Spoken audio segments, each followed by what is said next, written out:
Bab ke-9. Setelah usai Perang Dunia Pertama. Saya dengan sengaja tidak akan menghuraikan tentang Perang Dunia I karena saya anggap bahwa para pembaca semua telah mengetahui tentang hal itu dan bila perlu dapat menambah pengetahuan mengenai perang besar itu dari buku-buku atau internet. Yang ada hubungannya dengan subjek kita yaitu pemikiran militer nenek moyang kita adalah zaman sesudah usai Perang Dunia I, dengan tetap memakai sebagai pangkal tolak berpikir bahwa pemikiran militer tidak dapat terlepas dari pemikiran politik. Pada tahun 1847, 17 tahun setelah Perang Diponegoro usai, pemerintah kolonial Belanda mulai memikirkan masalah golongan Indo-Belanda di Jawa. Golongan Indo-Belanda yang pada umumnya melarat pada waktu itu dicoba disalurkan ke bidang pertanian dalam rangka kegiatan kultur stelsel yang pada saat itu sedang menanjak. Tetapi usaha itu gagal. Pada tahun 1880 pemerintah kolonial Belanda mendirikan sekolah-sekolah pertukangan di Semarang untuk menampung khusus para pemuda Indo-Belanda. Di Magelang, oleh Johan van der Ster didirikan yayasan untuk menampung anak-anak Indo-Belanda yang terlantar. Atas inisiatif golongan Indo-Belanda sendiri di Semarang, didirikan Indo-Europe Land Bouwmat Secapit, suatu perusahaan pertanian Indo-Eropa untuk memberi pekerjaan kepada pemuda Indo-Belanda dan mengangkat derajat mereka dari lembah kemiskinan. Pada tahun 1898, pada waktu pemerintah Belanda masih mengadakan Perang Aceh, pemerintah kolonial mendukung didirikannya organisasi Indische Bond, Persatuan Indo-Belanda, yang dimaksudkan untuk tidak semata-mata bergerak di bidang politik tetapi menampung kepentingan Indo-Belanda. Tetapi karena organisasi itu terlalu dikendalikan oleh orang-orang Belanda Totok yakni Belanda asli, yang dalam hatinya sebetulnya anti pembentukan masyarakat Indo-Belanda, maka organisasi ini terus-menerus menyusut keanggotaannya. Kemudian untuk memperjuangkan perbaikan status sosial ekonomi golongan Indo-Belanda, didirikan Vereniging van Spoor en Tramweg Personeel yakni organisasi pegawai kereta api dan jalan tram pada tahun 1908 di Semarang, merupakan Vakbond Sarekat Pekerja Indo-Belanda pertama. Pada tahun 1907 di Bandung didirikan organisasi insulin yang berorientasi nasionalistis. Dua organisasi tersebut sanggup menarik sejumlah besar anggota Indische Bond. Upaya mempersatukan ketiga organisasi ini menemui kegagalan karena perbedaan orientasi antara partai-partai itu terlalu besar. Kemudian pengurus besar Insulin D pindah ke Semarang pada tahun 1911. Pada tahun itu Eve Douwes Dekker kembali dari petualangannya di Afrika Selatan karena berkobar perang pembebasan Buren keturunan Belanda yang menetap di Afrika Selatan. Ia adalah anak dari keponakan Douwes Dekker Multatuli penulis Max Havelaar yang tersohor itu. Ia menjadi anggota Insulin dan berhubungan dengan tokoh-tokoh Budi Utomo. Douwes Dekker mempropagandakan Hindia Belanda terlepas dari Belanda. Jelas, slogan itu pencerminan dari inspirasi yang telah ia dapatkan dari perang pembebasan Buren di Afrika Selatan yang ia pernah saksikan sendiri. Ia menyatakan secara terbuka bahwa hanya melalui revolusi yang bisa mengakhiri penjajahan Belanda di Indonesia dan revolusi ini seperti halnya di banyak koloni harus dipimpin oleh golongan Indo-Belanda. Tentu saja pendiriannya ini tidak seluruhnya benar, karena koloni yang dimaksudkan adalah Amerika Latin dan lain-lainnya, mempunyai kondisi yang sangat berbeda dengan Indonesia. Tetapi pada waktu itu agitasi Douwes Dekker sangat menarik golongan Indo-Belanda. Untuk bisa menyiarkan ide revolusinya kepada kaum intelektual, ia mendirikan majalah Het Tijdschrift di Bandung. Kemudian pada tahun 1912, Ia mendirikan surat kabar The Express dengan gaya lebih populer mempropagandakan gagasan dan tuntutannya secara lebih terus terang dan langsung. Beberapa waktu kemudian Perang Aceh selesai. Pemerintah kolonial Belanda menuntut Douwe Dekker, tetapi ternyata ia terpilih duduk dalam Gemeenteraad Dewan Perwakilan Rakyat Daerah Bandung, mewakili organisasi pemilih De Kleine Men Rakyat Kecil. Dr. Cipto Mangunkusumo dan Suwardi Suryaningrat dan Ki Hajar Dewantara menyatakan simpatinya dan mendukung politik Douwe Dekker. Pada tanggal 6 September tahun 1912 di Bandung didirikan Indisch Partij berslogan Hindia yang merdeka dan berdaulat untuk Indiërs orang yang lahir di Hindia. Pengurus besar Indisch Partij terdiri atas Douwe Dekker sebagai ketua, Dr. Cipto Mangunkusumo sebagai wakil ketua, J.G. Van Ham sebagai sekretaris, G.P. Charlie sebagai bendahara, J.R. Angerbik dan J.D. Brunsveld van Hulten sebagai komisaris. Organisasi ini mempunyai cabang di 27 kota di Jawa dan 1 cabang di Kota Padang, Sumatera Barat. Jumlah anggotanya kurang lebih 6.000 orang. Kebanyakan orang Indo-Belanda pegawai menengah dan bawahan yang bekerja di bawah orang-orang Belanda totok di kantor pemerintah maupun swasta. Bos-bos Belanda totok umumnya tidak mendukung Indisch Partij, mengikuti pendirian pemerintah kolonial. Mereka bisa menekan dan memaksa orang-orang Indo-Belanda bawahannya yang menjadi anggota Indisch Partij supaya tidak duduk dalam Gemeenteraad walaupun terpilih. Hal seperti itu terjadi di Cirebon. Douwe Dekker harus menghadapi lawan-lawannya dari golongan Indo-Belanda seperti Zalbek Jakarta dan Mr. Jikel Semarang, sikap permusuhan dari Pers Hindia Belanda dan tentu saja dari pemerintah kolonial. Sementara itu Perang Aceh selesai, pemerintah kolonial karena itu dengan penuh tenaga menghantam golongan Partij yang mereka anggap musuh. Pada tanggal 13 Maret tahun 1913 Indisch Partij dinyatakan sebagai organisasi terlarang. Pegawai pemerintah dilarang menjadi anggota Indisch Partij dan bila melanggar dapat dipecat dari pekerjaan. Karena setelah pernyataan pemerintah tersebut masih saja meneruskan agitasi dan propagandanya, Douwe Dekker dan beberapa pemimpin terkemuka Indische Partij diinternir pada tanggal 18 Agustus tahun 1913. Douwe Dekker lalu dibuang ke Kupang Timor, Dr. Cipto Mangunkusumo dan Ki Hajar Dewantara dibuang ke Banda dan Bangka. Perang Dunia I meletus pada tahun 1914. Kerajaan Belanda dapat bersikap netral walaupun perang itu masih berdampak negatif pada negeri Belanda dan koloninya, mempengaruhi kehidupan sosial politik rakyatnya. Kaum politisi meraih kesempatan untuk membenahi organisasi mereka. Pada akhir Perang Dunia I para pemimpin partai terlarang tersebut dibebaskan.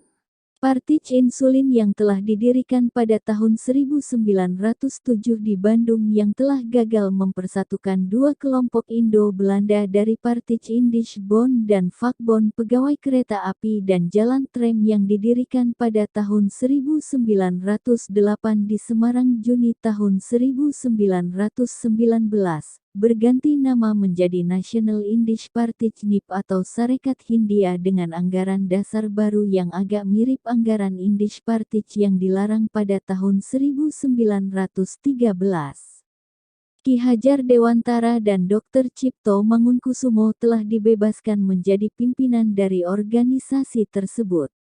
Mungkin mereka berharap bisa menghimbau sebanyak mungkin kaum intelektual dari kalangan Indonesia, Indo-Belanda, dan Belanda yang lahir dan berniat menetap di Indonesia untuk berjuang secara parlementer dan mendapat kursi di Volksraad yang dibentuk pada bulan Mei tahun 1918.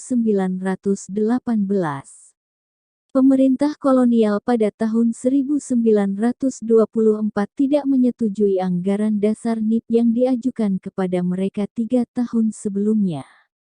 Sementara itu terjadi perpecahan yang begitu memuncak di kalangan pengurus NIP tentang prinsip non-cooperation sehingga NIP terpaksa membubarkan diri. Kejadian itu menunjukkan betapa berat tekanan pemerintah kolonial terhadap gerakan kepartaian pada waktu itu. Apa yang dialami NIP itu memberi pelajaran bahwa keadaan internal partai sangat ikut menentukan kelangsungan hidup suatu partai. Di samping itu, faktor luar juga sangat mempengaruhi jalannya suatu partai. Misalnya, hampir bersamaan dengan didirikannya NIP oleh kelompok Ki Hajar Dewantara, oleh kelompok FHK. Zalbek ketua pengurus besar Indishbond, di Jakarta didirikan Indo-Europese Verbond IEV. Dari anggaran dasar IEV yang patut kita perhatikan adalah ketentuan bahwa organisasi tersebut tidak akan menghadapi organisasi atau partai lain di bidang politik atau sosial ekonomi, justru mencari kerjasama dengan organisasi atau partai apa saja yang bisa membantu tujuannya. Tetapi IEV akan menghadapi setiap aksi yang mengancam kepentingan kaum Indo-Eropa sebagai perorangan atau kelompok dan akan melawan setiap aksi kekerasan yang ditujukan pada kekuasaan Belanda di Hindia Belanda. Dari anggaran dasarnya bisa disimpulkan bahwa IEV adalah organisasi politik yang tidak menghendaki anggota pribumi asli dan bahwa IEV loyal pada pemerintah kolonial Belanda. Perlu kita ketahui bahwa segera setelah lahirnya organisasi politik di Hindia Belanda yaitu Budi Utomo pada tahun 1908, Sarekat Dagang Islam tahun 1912, pemerintah kolonial Belanda mendirikan badan intelijen untuk mengawasi gerakan organisasi yang telah dan akan muncul di gelanggang politik. Jika mungkin untuk mempengaruhi atau membelokkannya dan bila perlu menghancurkan tiap organisasi politik, organisasi sosial, dan setiap pengelompokan rakyat Indonesia yang diduga bisa membahayakan pemerintah kolonial. Sesuai dengan prinsip itu, pada tahun 1914 didirikan PID yakni Politik Inlichtingendienst, sebuah badan intel yang bisa menyusup ke semua segi kehidupan rakyat karena berhasil merekrut dan memakai banyak tenaga pribumi, Indo-Belanda, Cina, Arab sebagai agen-agennya. IEV dengan demikian dapat dianggap sebagai organisasi politik yang membantu PID sesuai dengan anggaran dasar partai itu. Bahwa IEV mempunyai pemikiran militer tertentu dapat kita lihat dalam upayanya mendirikan sebuah akademi militer di Jatinegara yang bisa mendidik pemuda Indo-Belanda menjadi opsir dan bintara. Untuk melengkapi pemikiran militernya, IEV juga akan mendirikan sebuah akademi Pangreh Praja Besturs Academy untuk mendidik kader politiknya. Pemerintah kolonial Belanda dengan senang hati menggunakan susunan mental dan strategi dari golongan Indo-Belanda IEV untuk menghadapi pergerakan nasional rakyat Indonesia. Sementara itu golongan Belanda Totok mendirikan organisasi tersendiri dinamakan Vaderlandse Club pada tahun 1930 yang diskriminatif rasial terhadap golongan Indo-Belanda dan pribumi, khususnya dalam kehidupan sosial. Teori awal timbulnya permulaan gerakan politik pada tahun 1911 yang diajukan oleh Eve Douwes Dekker bahwa hanya revolusi yang bisa mengakhiri penjajahan Belanda di Indonesia dan revolusi itu seperti halnya di banyak koloni lain, harus dipimpin oleh golongan Indo-Belanda ternyata ditentang oleh berdirinya IEV yang berjiwa kontra-revolusioner pada bulan Juni tahun 1919. Teori tersebut tidak bisa diterapkan di Indonesia.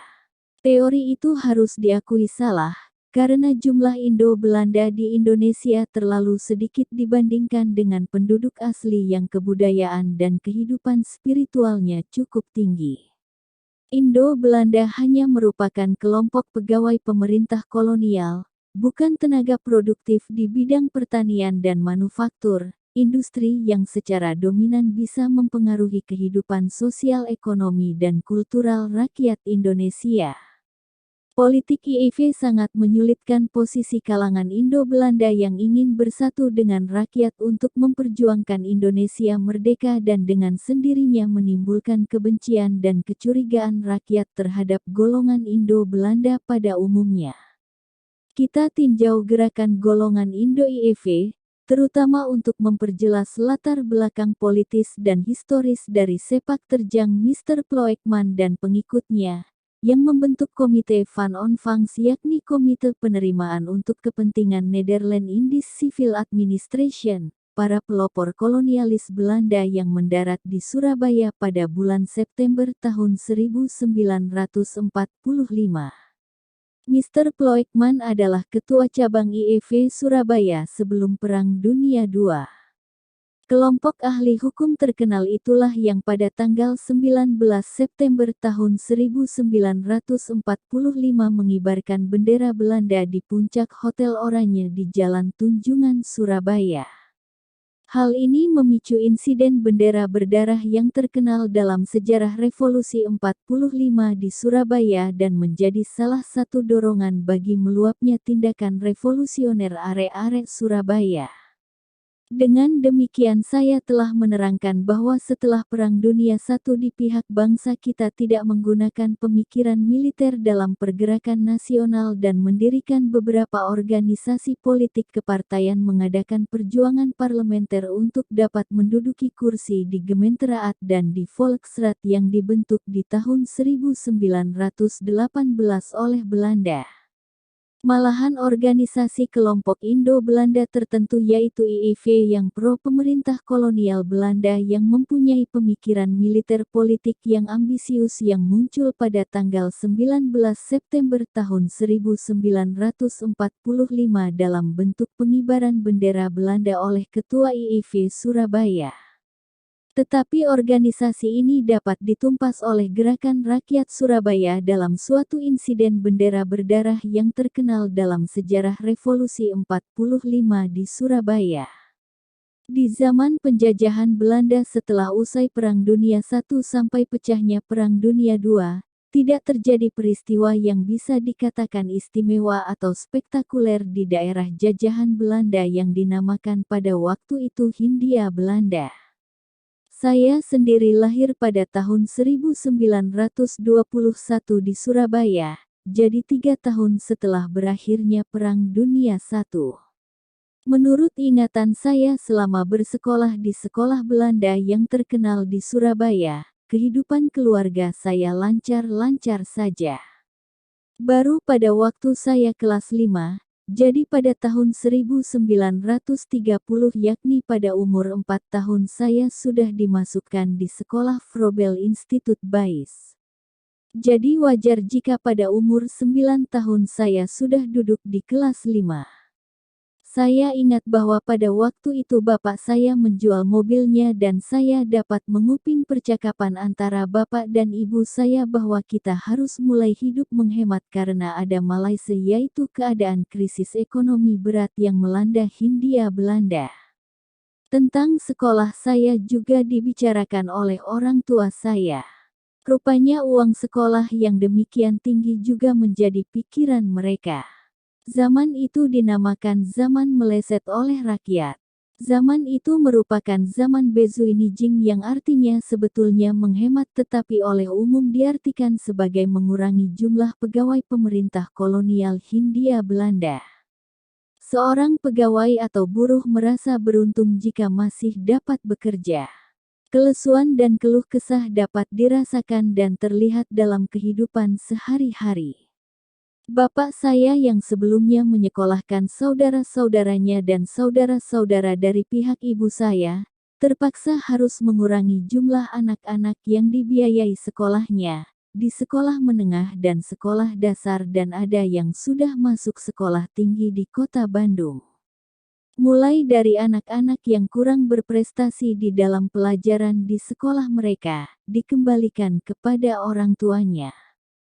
Saya sangat sedih melihat perubahan dalam suasana rumah dengan harus perginya 3 anak kembali ke rumah orang tuanya di Kediri dan Blitar. Saya beruntung dapat terus bersekolah dan pada tahun 1939 saya dapat belajar di sekolah kedokteran.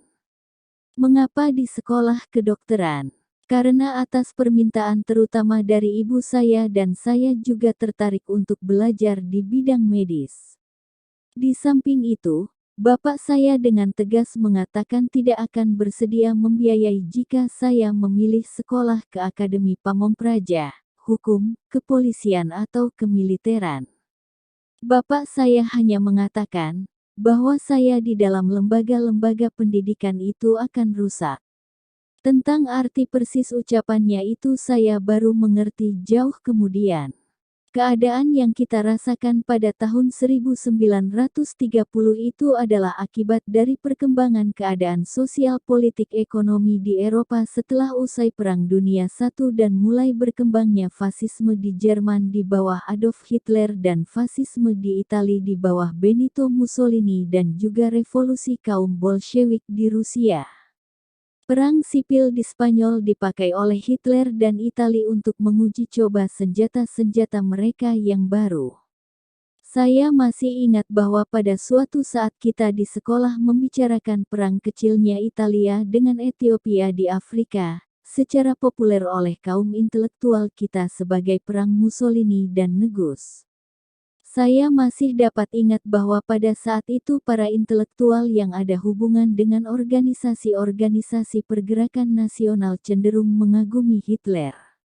Bahkan menjadi mode untuk memelihara kumis seperti Hitler.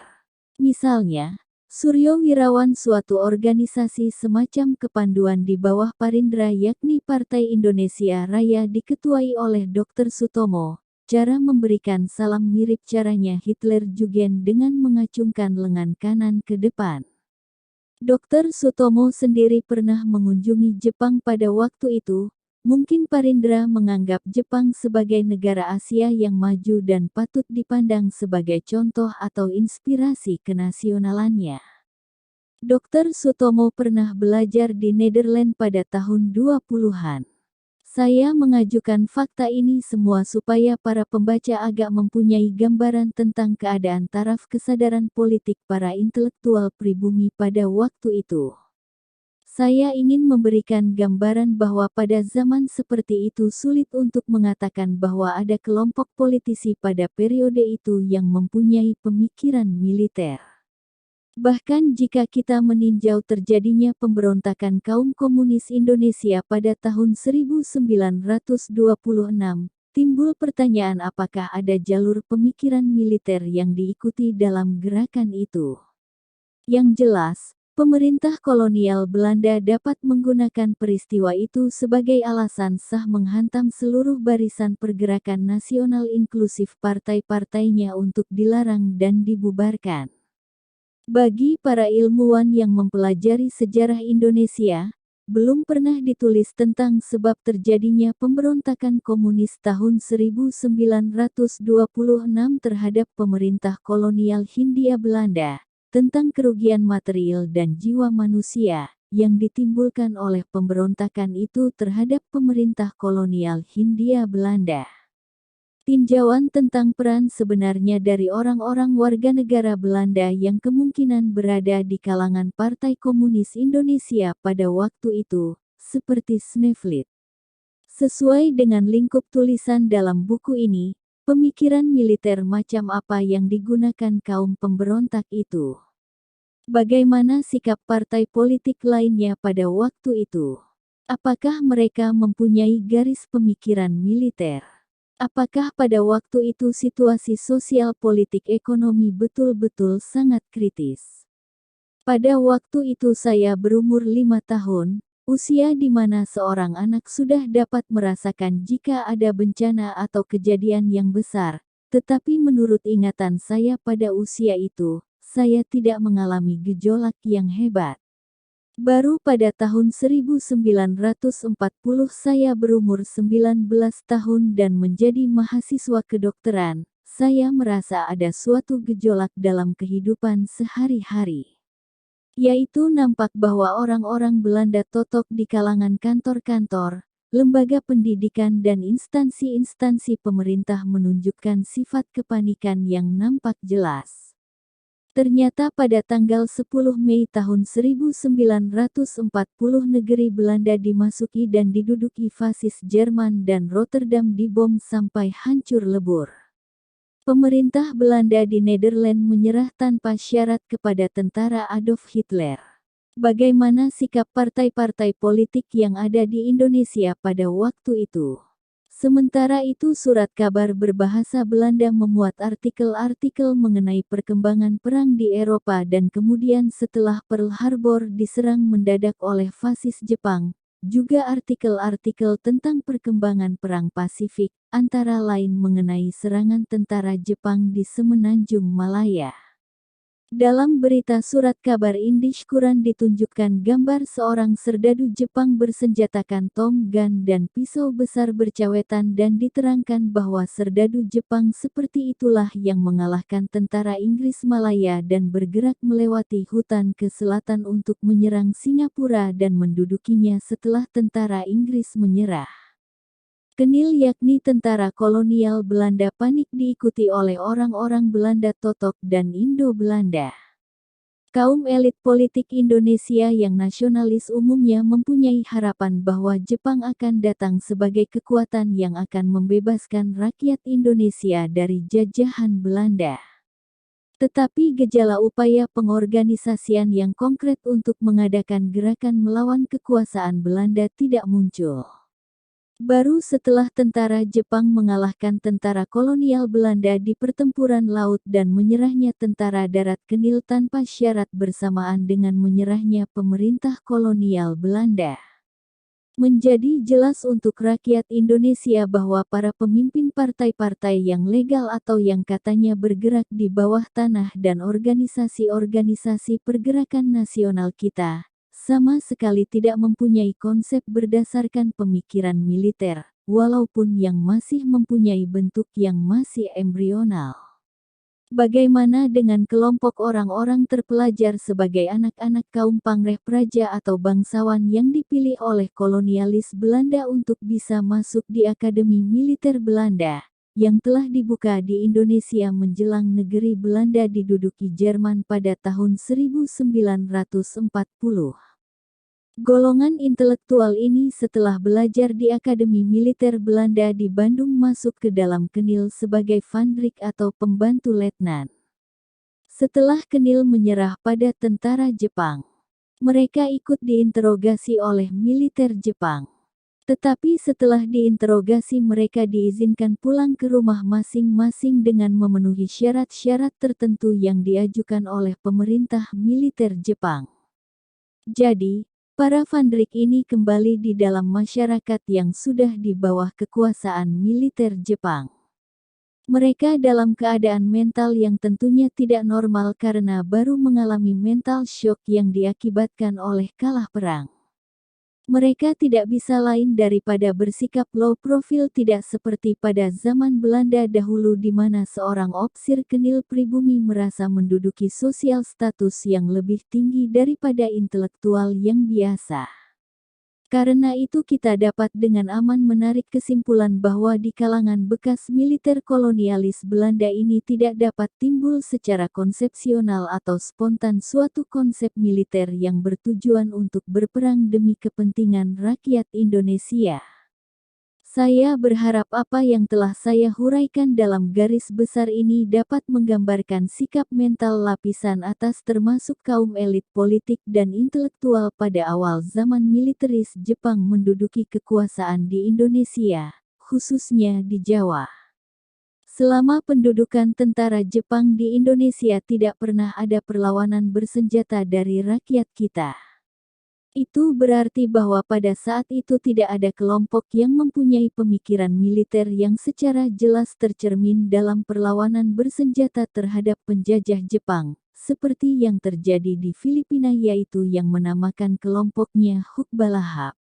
Memang benar, kelompok politik kaum sosialis yang katanya dipimpin oleh Sultan Syahrir menjalankan gerakan di bawah tanah melawan fasis Jepang.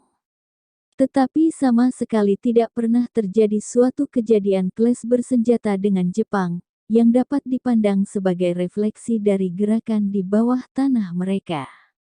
Fakta tidak pernah adanya clash itu memberi kesan kepada kita bahwa adanya gerakan bawah tanah Syahrir CS itu hanya suatu bentuk siwar terhadap kelompok politik Soekarno-Hatta CS yang telah bekerja sama secara terbuka dengan pemerintah fasis Jepang pada saat itu.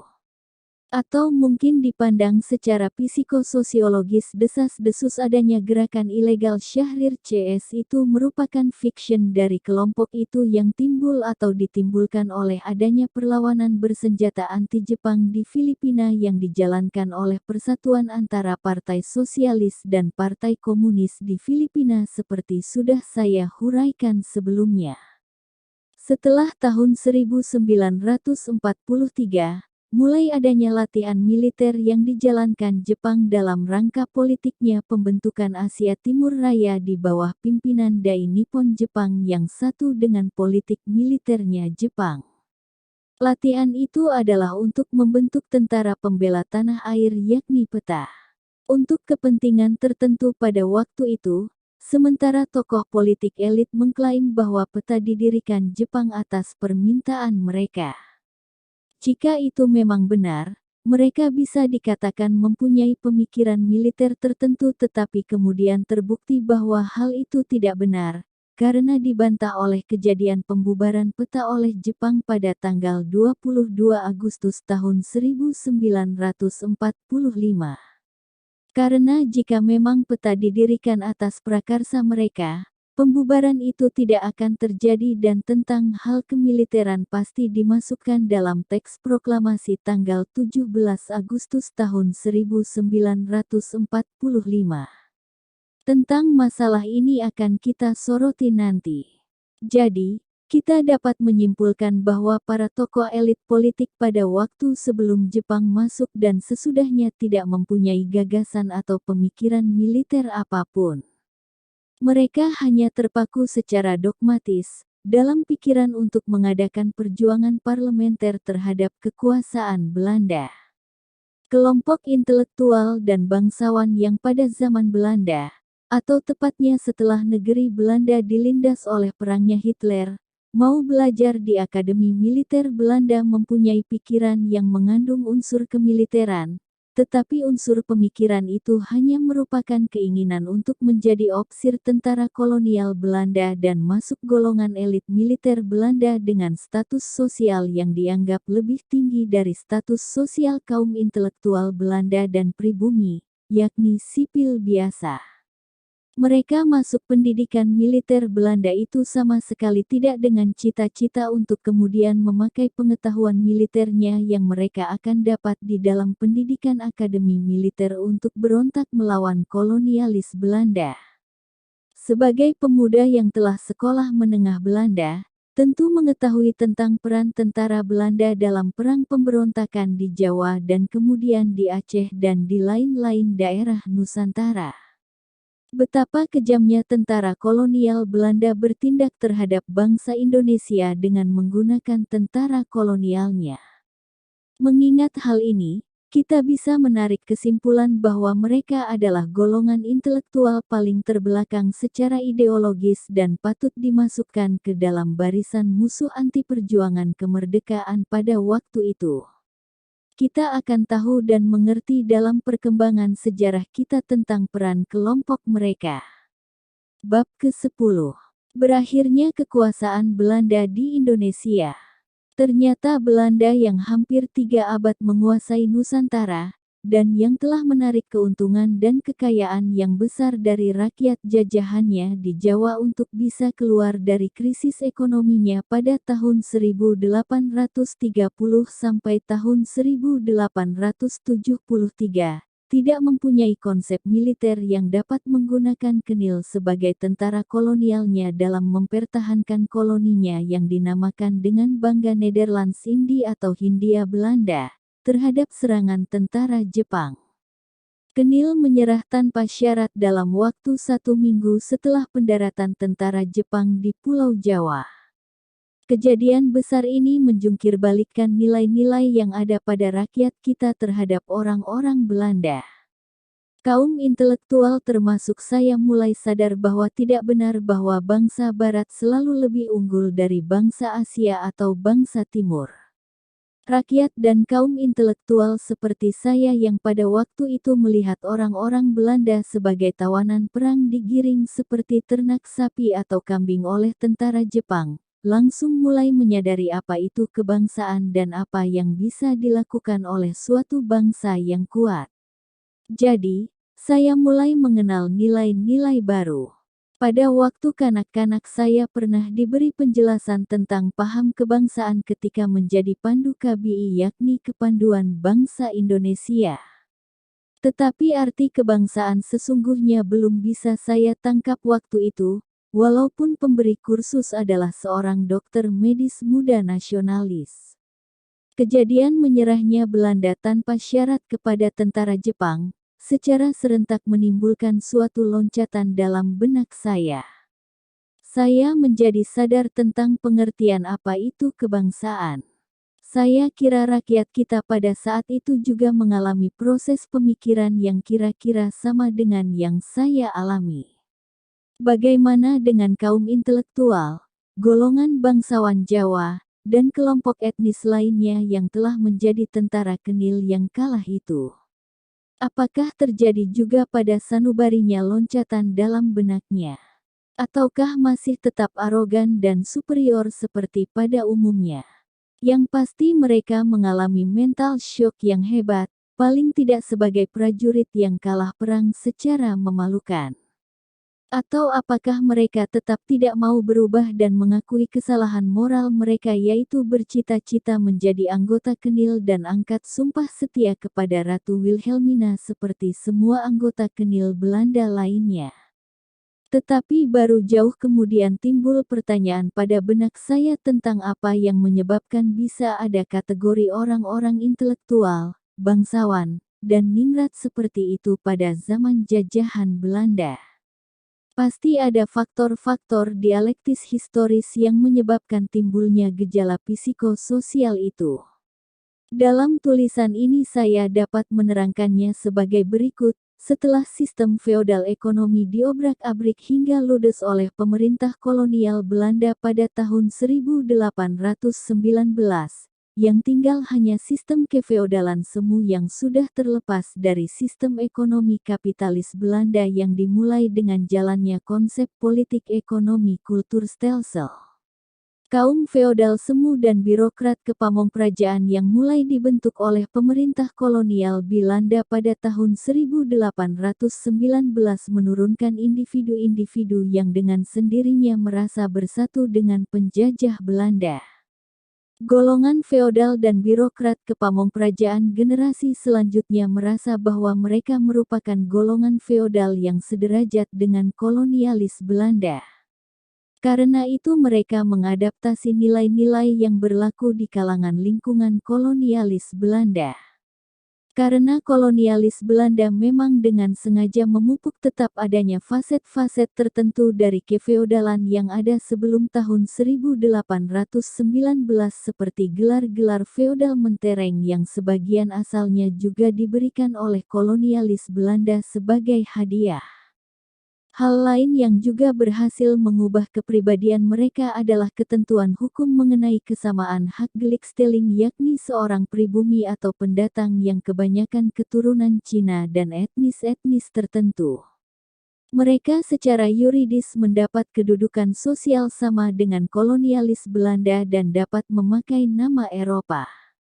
Mereka juga mendapat perlakuan hukum yang sama dengan orang Belanda jika tersangkut perkara pidana atau perdata, tidak disidangkan dalam landraat seperti yang dialami orang pribumi tetapi dalam Raad van Justitie seperti orang Belanda. Hal tersebut ternyata dapat mempengaruhi jati diri mereka. Mereka merasa dirinya sebagai orang Belanda sekaligus warga negara Belanda. Tingkah lakunya sehari-hari juga bisa berubah. Hal ketentuan hukum inilah, antara lain merupakan pencerminan dari politik Verdeel en Heer pemerintah kolonial Belanda. Jadi, Fenomena adanya orang-orang intelektual Indonesia masuk ke Nil dengan demikian dapat dijelaskan dalam tulisan-tulisan mengenai sejarah Indonesia setelah menyerahnya pemerintah kolonial Belanda kepada pemerintah militer Jepang. Dijelaskan bahwa Soekarno dan Hatta memilih garis politik kerjasama dengan pemerintah militer Jepang. Hal ini merupakan fakta sejarah. Berarti ada golongan elit politik tertentu yang lain yang tidak mengikuti garis politik kerjasama itu. Sesuai dengan tema tulisan ini, kita tinjau apakah kedua kelompok elit politik ini pada saat itu mempunyai pemikiran militer yang tentunya secara diam-diam. Apakah ada kelompok lain dalam masyarakat pada waktu itu yang mempunyai pemikiran militer atau konsep militer? Dapat dengan pasti kita menarik kesimpulan bahwa pada saat itu tidak ada kelompok politik intelektual yang sedang memikirkan suatu konsep militer untuk misalnya melawan tentara Jepang, atau sudah mulai membentuk organisasi perlawanan bersenjata terhadap Jepang. Memang setelah garis politik kerjasama mulai dijalankan oleh Soekarno-Hatta dilansirkan ada desas-desus bahwa kelompok Syahrir mempunyai garis politik gerakan bawah tanah yang tidak mau bekerja sama dengan Jepang. Kami sebagai pemuda pada waktu itu sama sekali tidak mengerti apa yang dimaksud dengan gerakan bawah tanah dan apa bentuk karakternya. Bisa saja gerakan itu merupakan gerakan bawah tanah anti-Jepang tetapi pro-Inggris dan Amerika. Jadi, kaum intelektual seperti kami secara intuitif tidak tertarik oleh ide bawah tanah yang belum jelas itu. Sebab kami mengerti bahwa sementara golongan intelektual hasil bentukan pendidikan sekolah Belanda di Indonesia dan di Nederland kebanyakan anti-Jepang tetapi mereka melihatnya dari sudut pandang Belanda. Jadi, pada hakikatnya mereka anti-Jepang karena Belanda menganggap Jepang sebagai musuh. Pada umumnya rakyat golongan bawah dengan kaum terpelajarnya menganggap Jepang sebagai tentara pembebasan rakyat Indonesia dari penjajahan Belanda, pada tahap permulaan pendaratan Jepang di Pulau Jawa. Anggapan ini dibenarkan oleh siaran-siaran propaganda militer Jepang yang mengatakan bahwa Jepang mempunyai nenek moyang yang sama dengan nenek moyang rakyat Indonesia. Tetapi untuk kaum intelektual bentukan pendidikan dan politik Belanda dan pada umumnya mereka yang sudah termakan politik perpecahan Belanda, mereka menjadi a priori anti-Jepang. Yang tetap menjadi pertanyaan sesuai dengan tema tulisan ini, adakah suatu golongan dalam masyarakat pada waktu itu yang mempunyai pemikiran militer berlandaskan perlawanan bersenjata terhadap pemerintah militer Jepang? Sejarah menunjukkan bahwa pada saat itu tidak ada kelompok politik, intelektual atau kepartaian yang mempunyai pemikiran militer melawan rezim militer Jepang. Mengapa demikian? Sedangkan di Filipina tetangga kita bisa terjadi perlawanan bersenjata rakyat Filipina terhadap tentara Jepang yang mendarat di kepulauan mereka. Mengapa bisa terjadi demikian? Bab ke-11.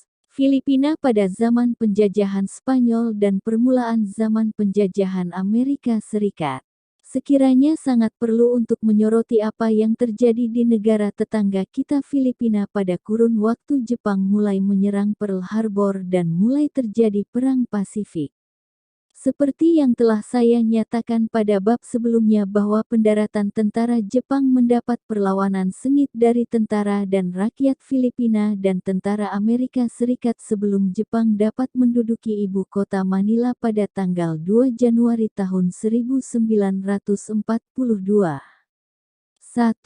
Sejarah rakyat dan negara Filipina berbeda sekali dengan sejarah rakyat dan negara Republik Indonesia. Ada baiknya kita meninjau jalannya sejarah negara ini ke belakang.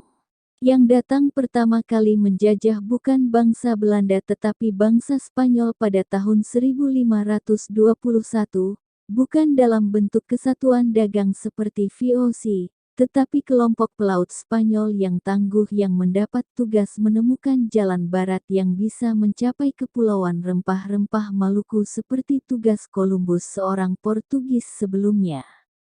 Pelaut navigator ulung Ferdinand Magellan, dengan suatu ekspedisi terdiri atas beberapa kapal, berhasil mengadakan pelayaran mengitari bumi mulai dari Spanyol mengharungi Samudera Atlantik melewati ujung paling selatan benua Amerika Selatan, mengharungi Lautan Pasifik dan mencapai kepulauan yang sekarang Filipina itu pada tahun 1521. Nasib navigator ulung ini ternyata tidak baik.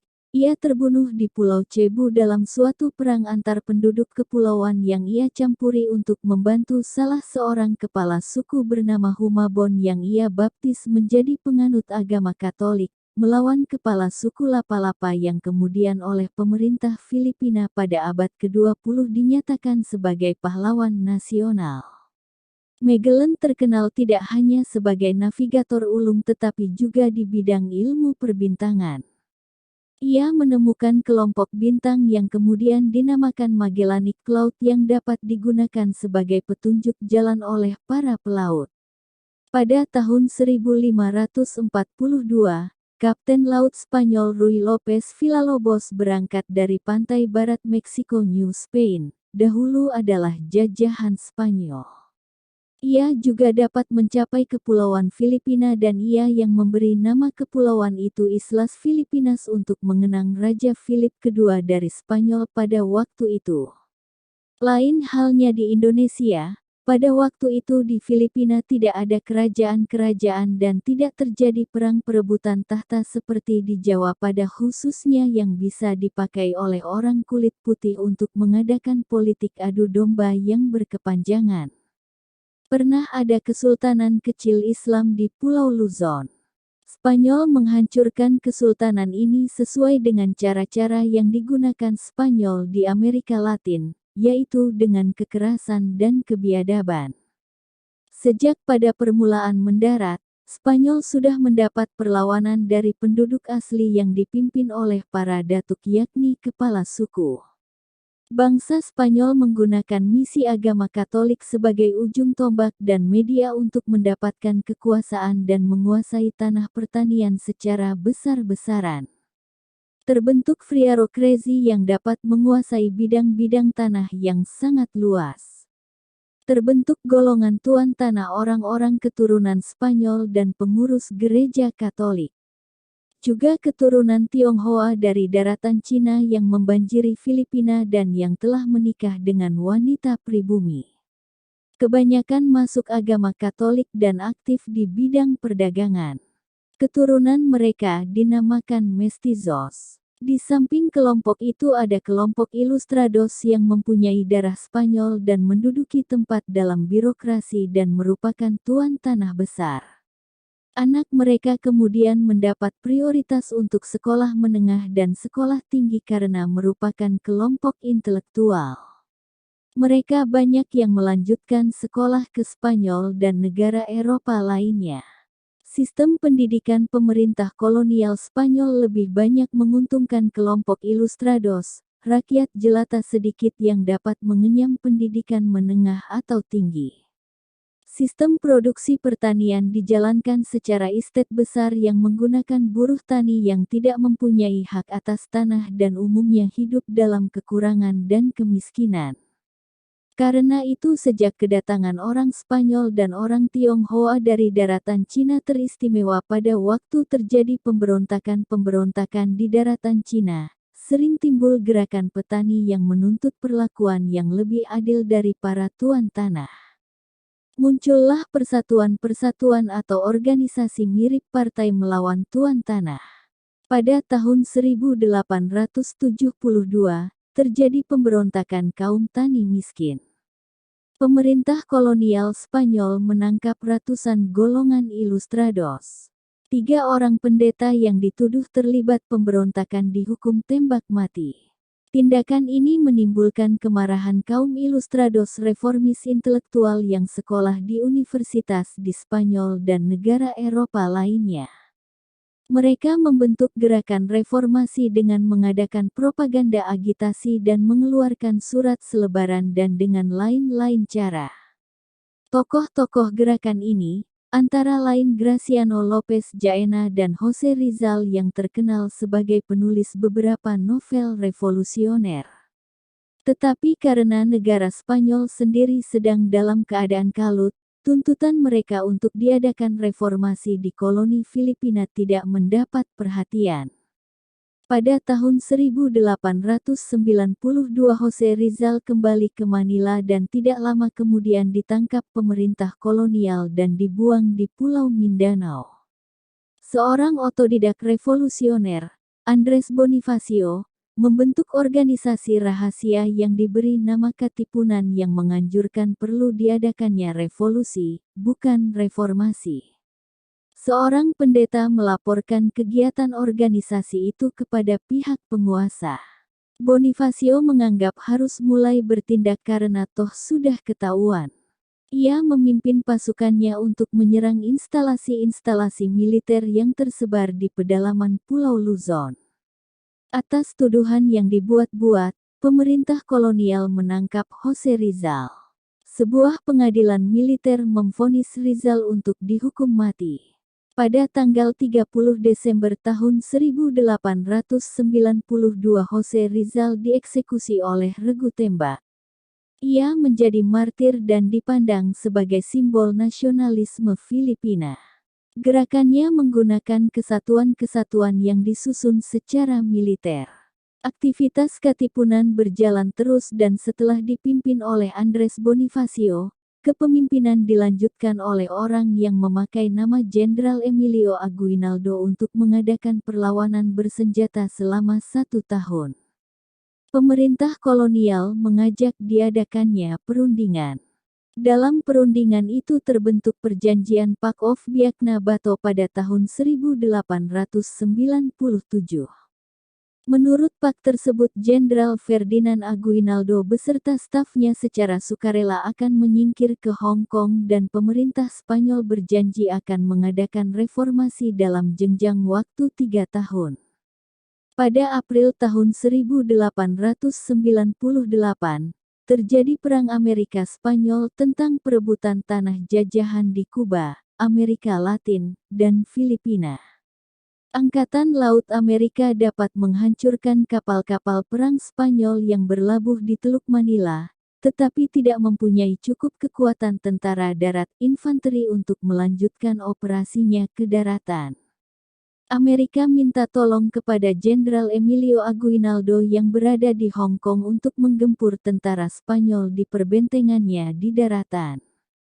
Aguinaldo setuju dan dengan kekuatan tentara rakyatnya yang masih utuh di Luzon, ia dapat menyerang tentara Spanyol secara besar-besaran dan mengadakan pengepungan yang dapat memaksa Spanyol mau berunding dengan pihak Amerika di Manila. Kaum nasionalis revolusioner Aguinaldo tidak diikut-sertakan dalam perundingan itu.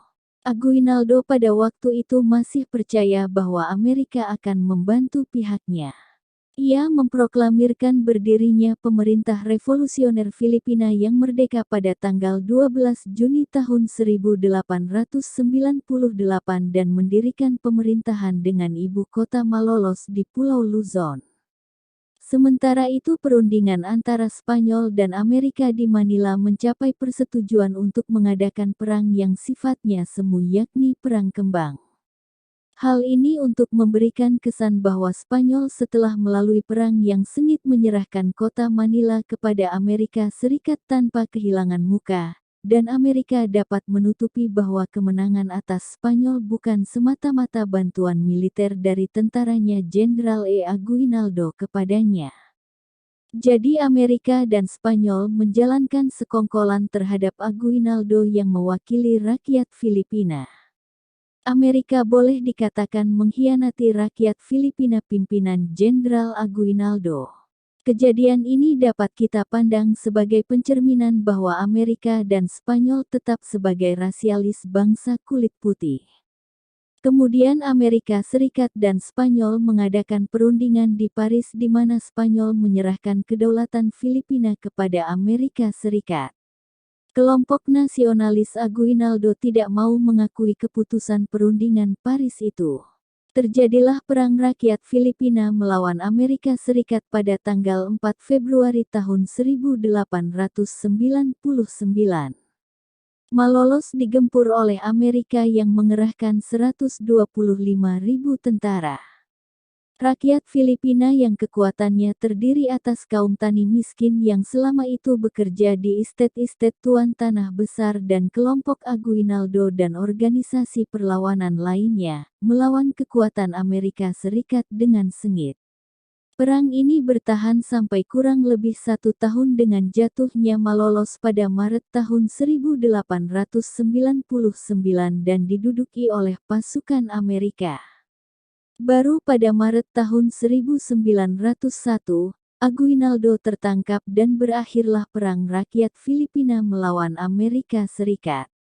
Dari pihak pemerintah revolusioner, rakyat gugur 16.000 pejuang dan dari pihak Amerika Serikat telah tewas 4.000 orang. Pada tahun 1901, William Howard Taft dilantik menjadi gubernur Filipina.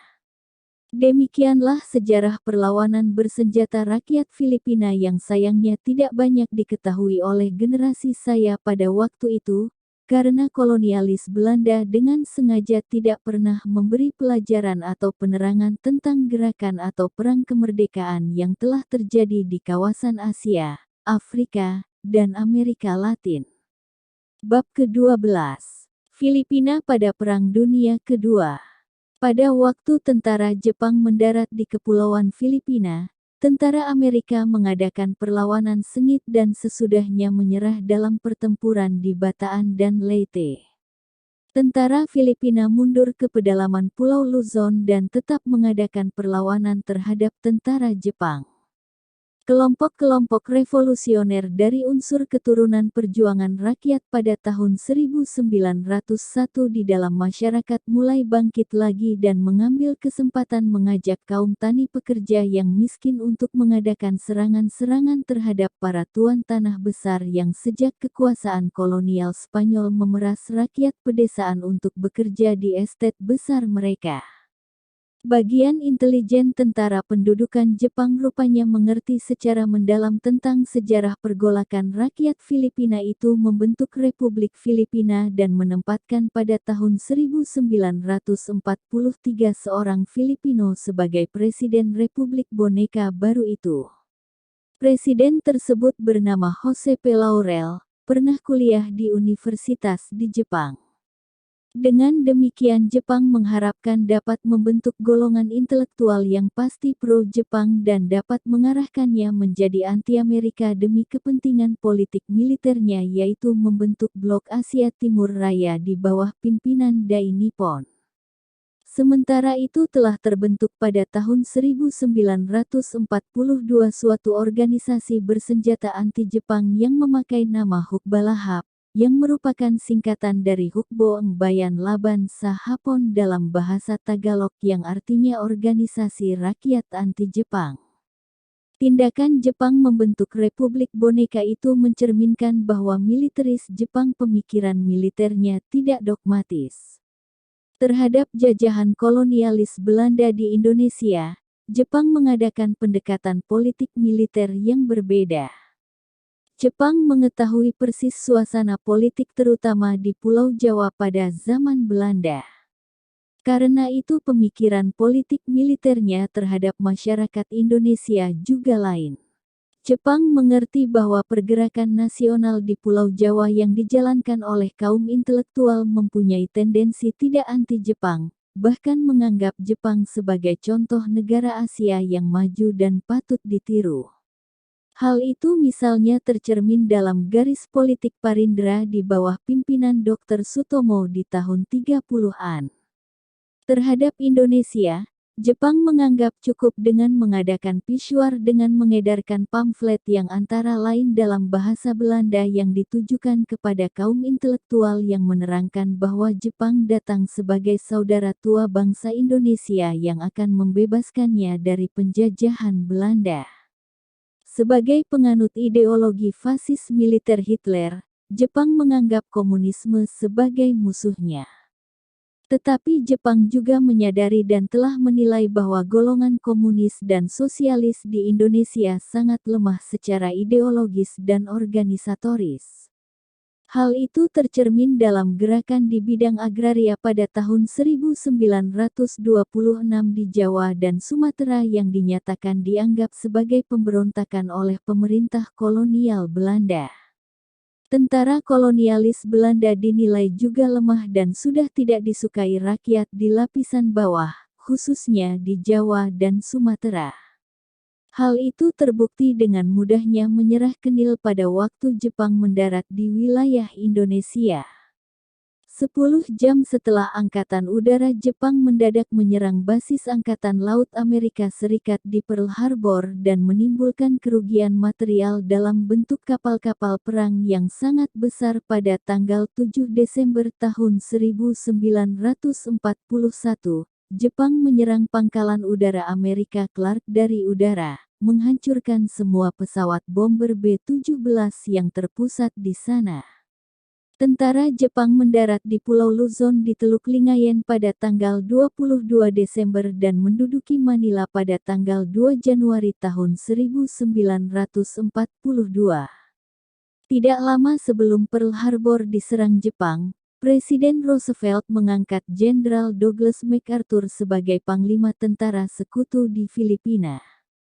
Jenderal ini sebelumnya menjabat sebagai US Chief of Staff.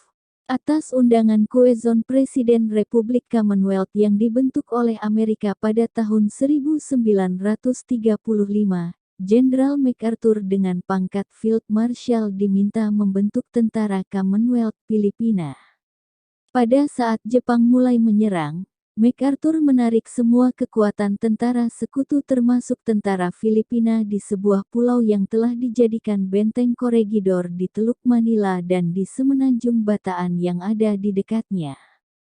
Setelah menjadi kenyataan bahwa kekuatan di kedua tempat itu akan kalah oleh penyerbuan Jepang yang dahsyat, Roosevelt memerintahkan MacArthur untuk mengevakuasi Presiden Quezon dan Wakil Presiden Osmenya dan memerintahkan MacArthur memimpin perang terhadap Jepang dari Australia.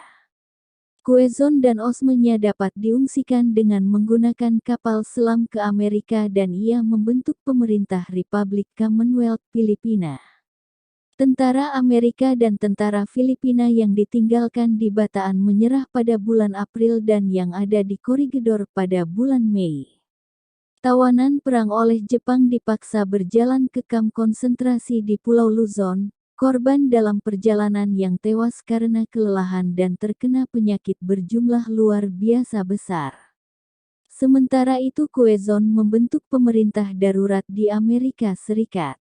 Organisasi Hukbalahap selesai dibentuk oleh kaum revolusioner tani miskin dan kelompok ilustrados intelektual yang revolusioner, yang mengembangkan perlawanan bersenjata terhadap Jepang yang tersebar di seluruh Pulau Luzon dan lain-lain pulau seperti yang telah diuraikan sebelumnya. Jepang dengan segera mendirikan secara nominal Republik Filipina Merdeka dengan pimpinan yang terdiri atas unsur-unsur pemerintahan Republik Commonwealth yang pro-Jepang. P. Laurel diangkat sebagai Presiden Republik Boneka itu. Seorang politikus elit, Manuel Roxas termasuk kelompok kolaborator dengan Jepang. Quezon meninggal dunia di Amerika pada tahun 1944.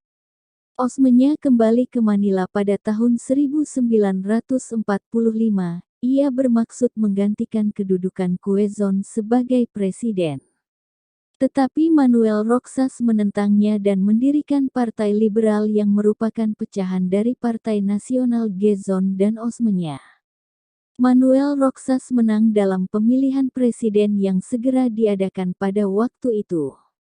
Republik Filipina diresmikan pada tanggal 4 Juli tahun 1946, sesuai dengan ketentuan dalam Tidings MC Dufy Act tahun 1934, di mana Amerika Serikat berjanji tentang terjadinya Republik Filipina Merdeka pada tanggal 4 Juli tahun 1946. Sesuai dengan perjanjian itu, Amerika akan memberikan beberapa juta dolar Amerika Serikat kepada Republik Filipina. Tetapi dalam perjanjian perdagangan yang khusus, Filipina dipaksa menyetujui investasi Amerika Serikat dengan hak yang sama dengan warga negara Filipina mengeksploitasi sumber-sumber kekayaan alam negara yang menyangkut kepentingan ekonomi Filipina dengan Amerika. Sebagai tambahan, perjanjian ditentukan tentang keberadaan kekuatan militer Amerika Serikat tetap di Filipina di Clark dan Subic untuk selama 99 tahun. Pada tahun 1946 itu juga, dalam suasana baru yang timbul, Hukbalahap ganti nama menjadi People's Liberation Army dan menuntut diadakan perubahan hukum tentang pemilikan tanah dari pemilikan pribadi tuan tanah menjadi pemilikan kolektif.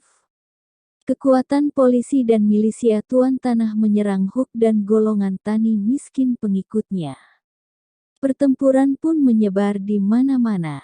Dalam keadaan kisruh itu, M. Roxas menjadi presiden pertama Filipina merdeka dan Elpidio Quirino menjadi wakil presiden. M. Roxas yang sebetulnya seorang kolaborator dengan Jepang, memberikan grasi kepada semua orang yang berkolaborasi dengan Jepang pada tanggal 1 Februari tahun 1948. Tindakannya ini mencerminkan konsep politik yang mengandung unsur kelanjutan dari politik Jepang dahulu. Pada Maret tahun 1948 ia menyatakan organisasi Hukbalahap sebagai organisasi ilegal atau organisasi terlarang. Tidak lama kemudian Presiden M. Roxas meninggal dunia pada bulan April tahun 1948. Quirino menjadi pejabat presiden sementara sampai pemilihan presiden tahun 1949 yang ditandai dengan korupsi berat dalam pelaksanaannya. People's Liberation Army, bekas Hukbalahap bersama kaum tani miskin meningkatkan aktivitasnya.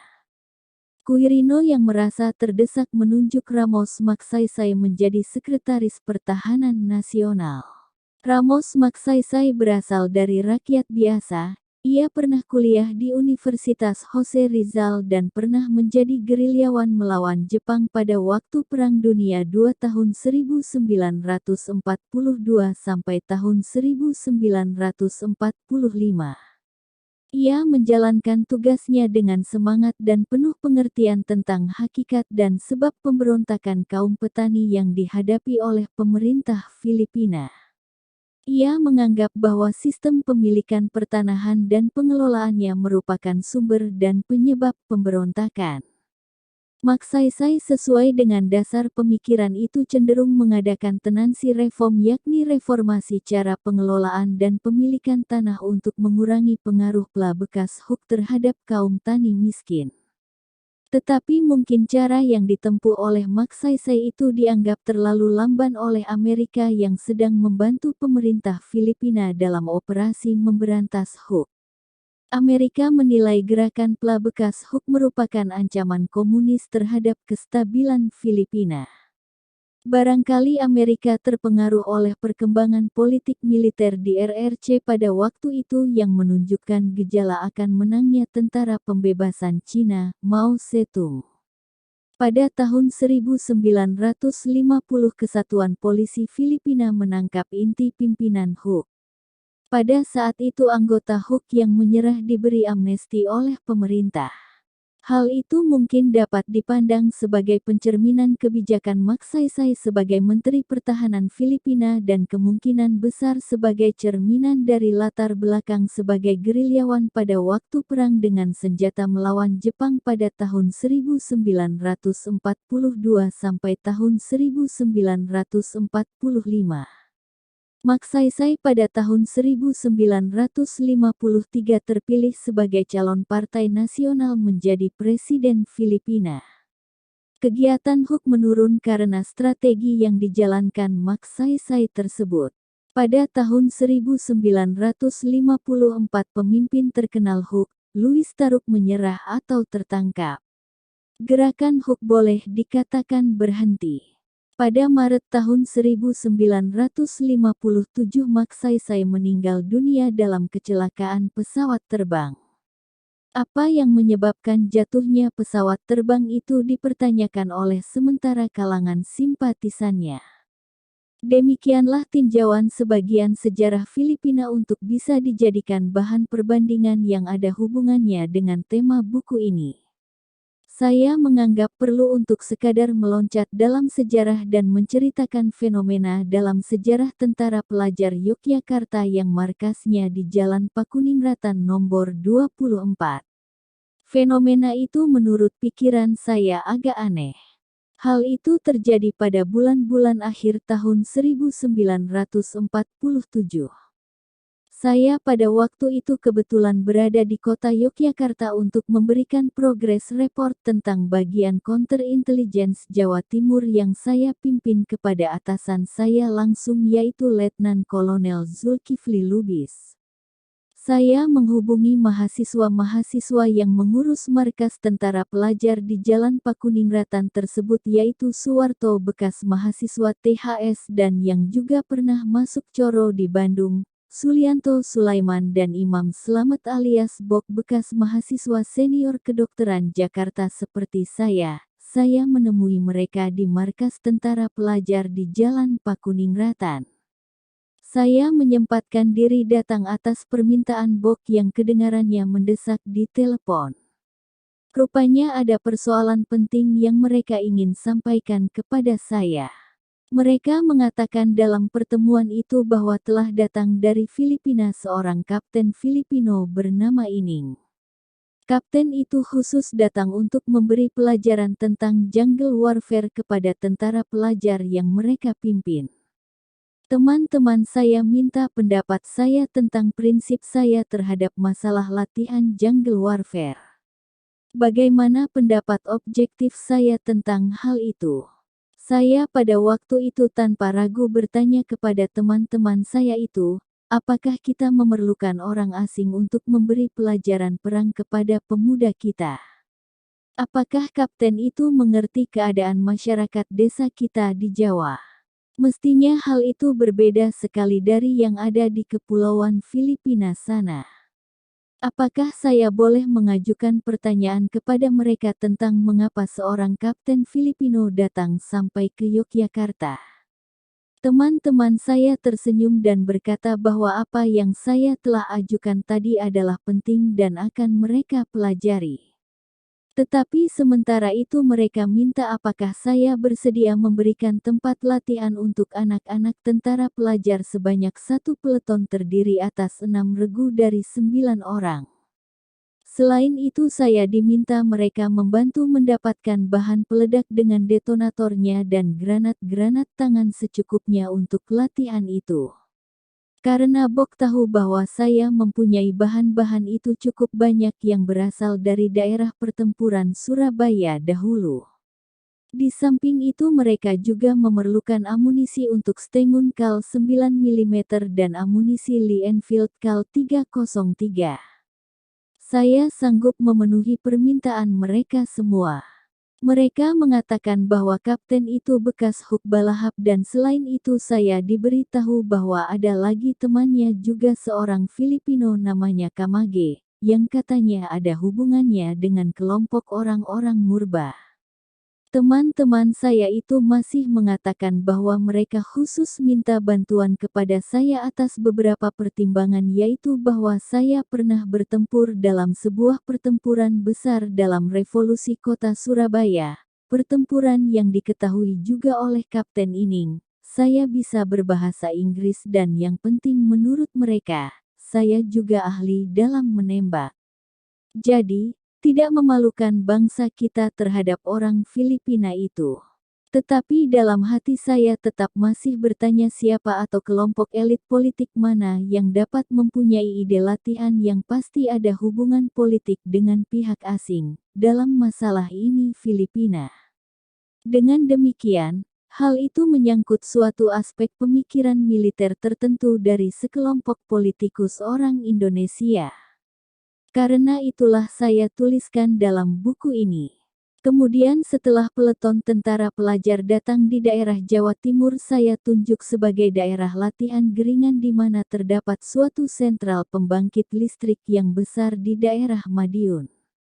Tentang masalah latihan tentara pelajar ini juga saya beritahu kepada Komandan Polisi Tentara Madiun Letnan Kolonel Sunadi dan Mayor Murman Selamet dari Komando Subteritorial Madiun Letnan Kolonel Sumantri. Dua orang perwira itu adalah kenalan dan teman baik saya. Pada suatu saat mereka saya ajak meninjau latihan peleton TP Yogyakarta di daerah sentral listrik di Geringan. Bersama dengan Imam Slamet alias Bok, saya akan kembali pada masalah Kapten Ining dari Filipina dalam bab lain buku ini. Saya minta sedikit kesabaran para pembaca. Bab ke-13. Periode pertama pendudukan tentara Jepang di Indonesia. Ucapan resmi pemerintah kolonialis Belanda di mass media radio dan pers, dan golongan birokrasi Belanda di lembaga dan instansi-instansi pemerintah lebih meningkat kesombongannya terhadap bawahannya yang orang pribumi dan mulai menjelek-jelekkan Jepang di segala bidang. Pecahnya Perang Pasifik dimulai dengan serangan mendadak Angkatan Udara Jepang terhadap basis militer Amerika Pearl Harbor pada tanggal 7 Desember tahun 1941. Sikap orang-orang Belanda totok menunjukkan kepanikan yang dicoba ditutupi dengan ucapan-ucapan yang muluk-muluk seperti lebih baik mati berdiri daripada hidup berlutut. Rakyat biasa mengira akan terjadi pertempuran yang hebat antara Kenil dan tentara Jepang yang akan mendarat di Jawa, Sumatera, dan lain-lain pulau bersiap-siap untuk dapat menanggulangi atau menghindari bencana itu. Penduduk kota-kota besar yang letaknya di dekat laut seperti Batavia, Semarang, dan Surabaya banyak yang mulai mengungsi ke pedalaman. Ternyata pertempuran besar tidak terjadi kecuali di Laut Jawa bagian utara Surabaya. Pertempuran laut yang menghancurkan hampir seluruh angkatan laut Hindia Belanda terjadi tanpa diketahui oleh penduduk Surabaya yang letaknya terdekat dari terjadinya peristiwa itu. Tentu saja pemerintah kolonial Belanda mengetahuinya, tetapi mereka justru menutupi hal itu. Golongan atas masyarakat mengetahuinya dari siaran-siaran radio luar negeri. Tentara Jepang mendarat di pantai Sumatera, Borneo, dan Jawa dan menduduki tempat strategis sumber minyak bumi seperti Medan, Palembang, Tarakan, Balikpapan, Surabaya tanpa mendapat perlawanan yang berarti. Pemerintah kolonial Belanda beserta tentara Kenilnya menyerah tanpa syarat dalam waktu singkat sesudah pendaratan tentara Jepang. Golongan kaum politisi tua dan golongan mahasiswa di Jakarta tidak mampu dengan segera memutuskan apa yang harus diperbuat. Walaupun mereka telah lama sebelumnya mengetahui bahwa akhirnya Jepang akan datang, setelah menjadi kenyataan seakan-akan mereka membeku secara mental. Para mahasiswa kebingungan setelah universitas mereka ditutup oleh pemerintah militer Jepang. Lain halnya dengan kehidupan rakyat kecil di kota-kota besar yang harus terus berjalan walaupun pemerintahnya telah berganti. Demikian juga kehidupan di pedesaan berjalan terus, sepertinya tidak terjadi apa-apa. Ada soal yang berganti yang mencolok di kota-kota besar di Jawa seperti Batavia dan Surabaya. Di dalam kota-kota tersebut tidak nampak lagi Belanda dan Indo-Belanda berkeliaran. Mereka rupanya tinggal di kediaman masing-masing menunggu apa yang akan diperintahkan oleh pemerintah pendudukan Jepang sementara. Tidak lama kemudian jam malam dihapus. Walaupun demikian kehidupan malam di kota-kota tetap sepi, orang tidak bepergian bila tidak perlu sekali. Tindakan Jepang pertama adalah mendirikan kem-kem interogasi untuk bekas tentara Kenil Belanda dan Indo-Belanda di beberapa tempat di Jawa, Sumatera, dan Borneo dan mestinya juga di lain-lain tempat. Mulai dengan cepat dibuka kantor-kantor layanan publik yang diperlukan dengan segera seperti perkeretapian, pos dan telegraf, pabrik-pabrik di kota dan pabrik-pabrik gula di daerah dan perkebunan-perkebunan. Semua kegiatan itu berjalan di bawah pengawasan orang-orang Jepang yang berseragam militer lengkap dengan tanda pangkatnya, kemudian oleh rakyat opsir-opsir Jepang yang mengawasi pekerjaan sipil ini diberi nama Jepang Sakura. Pokoknya, tidak terlihat seorang Jepang tanpa memakai seragam. Anehnya semua kegiatan di semua bidang kehidupan masyarakat kelihatan berjalan lancar dan tertib. Apakah mungkin itu disebabkan oleh hadirnya pengawasan orang-orang Jepang berseragam tentara itu? Sementara itu mungkin orang Indonesia pada saat itu menilai Jepang berseragam itu lebih superior daripada orang-orang Belanda yang sebelumnya kalah perang, berkuasa di tempat-tempat kerja mereka. Betapapun kelihatan anehnya gejala itu adalah suatu fakta yang terlihat pada fase pertama pendudukan tentara Jepang. Apa fenomena psikososial seperti itu memang harus terjadi di dalam suatu negara yang telah dijajah oleh bangsa lain dalam waktu yang terlalu lama seperti Indonesia? Kami pemuda intelektual pada waktu itu tidak mengetahui, kami hanya melihat gejala itu terjadi. Golongan mahasiswa selama sekolah tinggi masih tidak dibuka menunggu dengan perasaan cemas. Mereka yang masih mempunyai orang tua kembali ke rumah orang tuanya untuk menunggu kemungkinan perguruan tinggi dibuka. Sekolah dasar, sekolah menengah SMP, dan sekolah menengah tinggi mulai dibuka. Semua sekolah menengah Belanda dihapus. Yang ada hanya sekolah dasar dan menengah negeri yang harus secara resmi menggunakan bahasa Indonesia dan dilarang diajarkan bahkan digunakan bahasa Belanda dan bahasa asing lainnya. Kursus-kursus bahasa Jepang dibuka dan di sekolah diajarkan bahasa Jepang dan tulisan Jepang. Suatu peraturan yang dirasakan aneh pada waktu itu adalah bahwa semua pelajar lelaki sekolah dasar dan menengah harus dicukur gundul seperti tentara Jepang. Di semua sekolah diadakan latihan baris berbaris dengan menggunakan aba-aba dalam bahasa Jepang.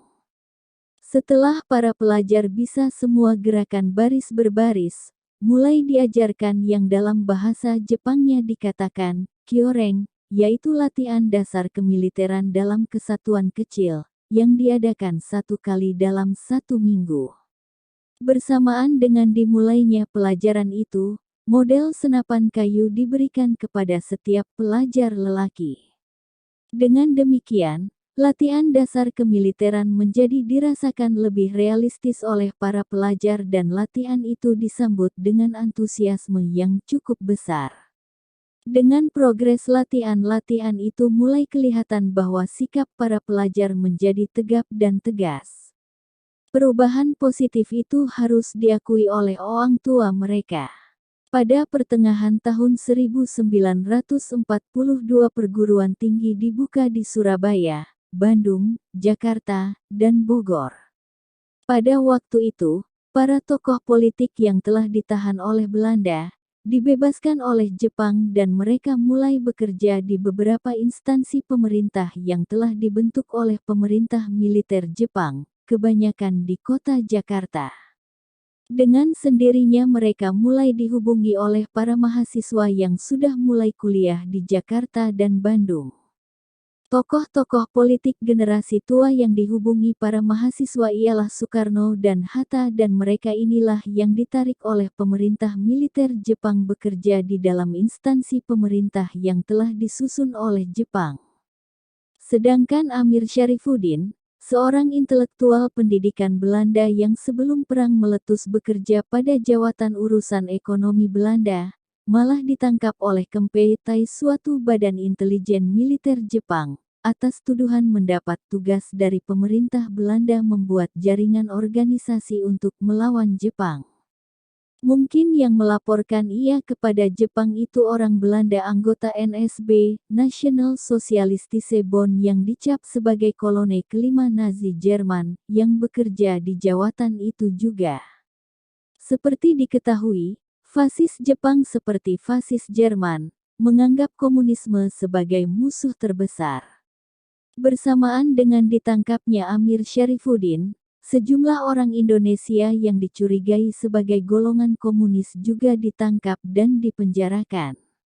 Partai Nasionalis Parindra yang pernah dipimpin oleh Dr. Sutomo dan Dr. Sugiri untuk sementara dibiarkan aktif dalam bidang kepanduan Suryawirawan, karena Jepang mengetahui bahwa Parindra tidak anti-Jepang sejak zaman Belanda. Tetapi akhirnya kepanduan Suryawirawan juga dilarang berjalan terus seperti juga kepanduan bangsa Indonesia yang juga merupakan organisasi orang-orang Parindra. Barangkali langkah itu dijalankan karena Jepang sendiri sudah mempunyai konsep untuk mengorganisir murid sekolah dasar dan menengah serta pemuda kampung di kota-kota besar dan pedesaan. Yang agak mengejutkan dan sangat mengecewakan para pemuda yang agak mempunyai orientasi politis adalah bahwa seluruh pejabat pamong praja dan sistem kepamongprajaan Belanda tetap digunakan oleh Jepang. Bahkan anggota intel politik Belanda PID juga kebanyakan masih dipakai sebagai personelnya dan mereka ditempatkan di bawah Kempeitai sebagai organisasi dengan nama bahasa Jepang. Tetapi hal itu sebetulnya dapat dimengerti dengan tolak pikir bahwa Jepang pada hakikat tujuannya adalah menguasai seluruh rakyat Indonesia. Yang paling cepat dan aman adalah menggunakan pamong praja bekas zaman Belanda. Orang-orang golongan feodal semu bawahan ini tidak akan mempunyai keberanian untuk memberontak atau mensabotase dalam bidang pekerjaan mereka, seperti halnya mereka juga tidak berani menentang Belanda. Mereka adalah orang-orang yang kepribadiannya dibentuk untuk mengabdi pada Belanda. Belanda yang sejak mulai sekolah pamong praja dan mulai mereka bekerja sudah mereka takuti. Dengan sendirinya Jepang jelas mengalahkan Belanda, lebih ditakuti para pejabat pamong praja. Mereka merupakan alat yang akan lebih patuh terhadap pemerintah militer Jepang, meskipun mereka harus menekan dan menyusahkan rakyat Indonesia sendiri. Hal itu ternyata kemudian terjadi dan tercermin dalam pengerahan beribu-ribu Romusha untuk dijadikan tenaga kerja yang sangat murah berasal dari penduduk desa dan pengumpulan ribuan wanita muda dari desa untuk dipaksa bekerja sebagai hiburan seks prajurit Jepang yakni Yugun Ianfu. Hal-hal yang memalukan ini tidak dapat dipandang terlepas dari cara penjajahan kolonialis Belanda dahulu dalam bidang personel polisi dan sistem pendidikan yang berhasil membentuk kepribadian para pamong praja dan petugas PID yang baru terlihat jelas pada zaman penjajahan Jepang. 1. Kelompok penduduk di dalam masyarakat kota besar sesudah pemerintah kolonial Belanda dan Kenil menyerah tanpa syarat dan mulai berfungsinya pemerintah militer Jepang. 2. Saya kira masalah ini perlu ditinjau dengan seksama supaya kita mempunyai gambaran yang jelas dan holistik dalam rangka tema buku ini. Belanda dalam menjalankan pemerintah kolonialismenya setelah usainya Perang Aceh dan berakhirnya Perang Dunia I dapat menggunakan mesin penjajahannya dengan efektif.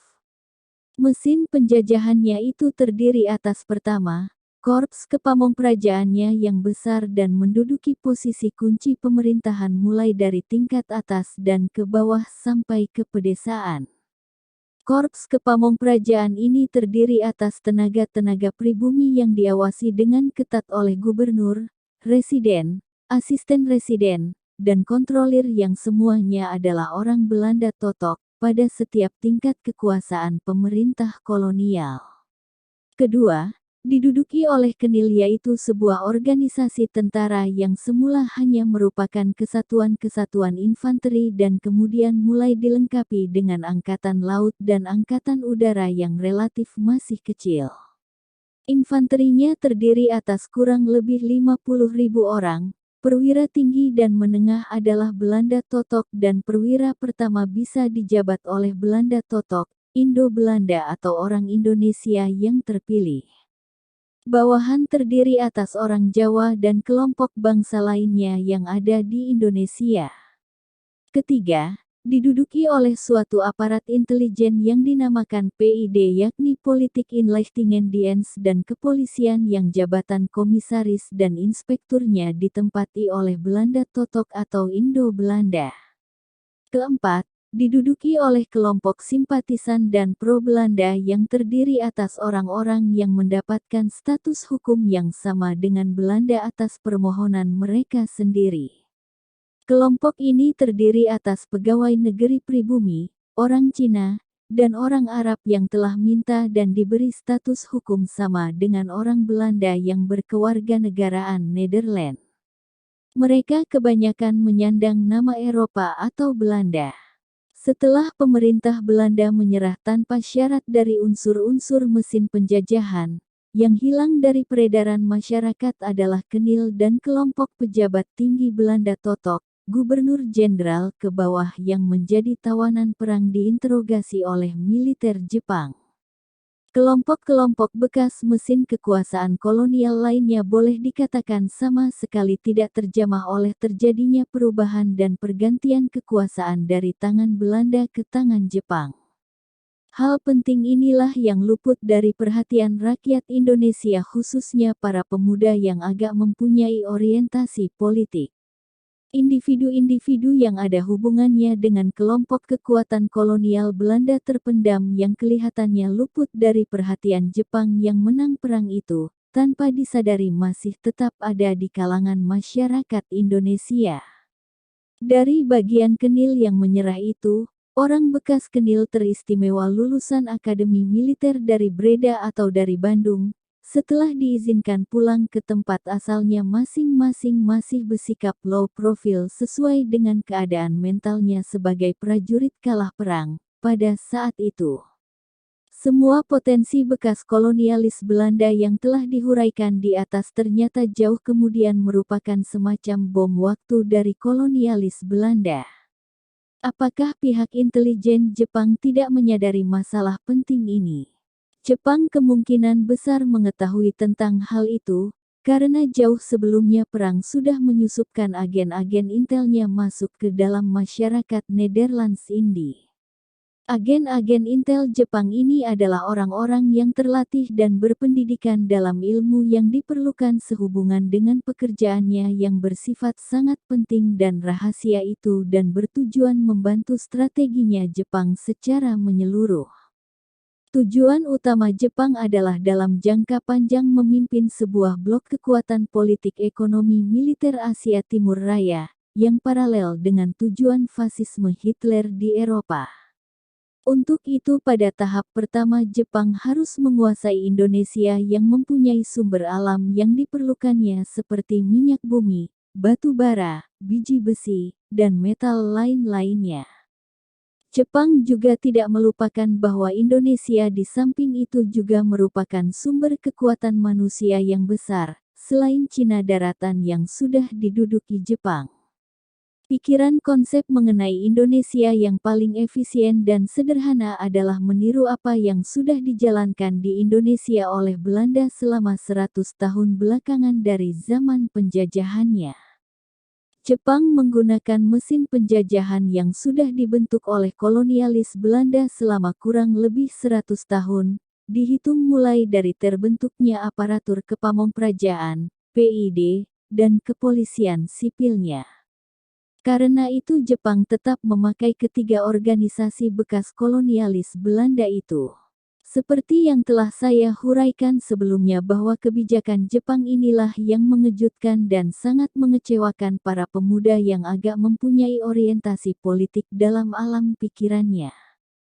Hal itu dapat terjadi karena para pemuda masih mengira bahwa Jepang datang untuk membebaskan rakyat Indonesia dari penjajahan kolonialis Belanda.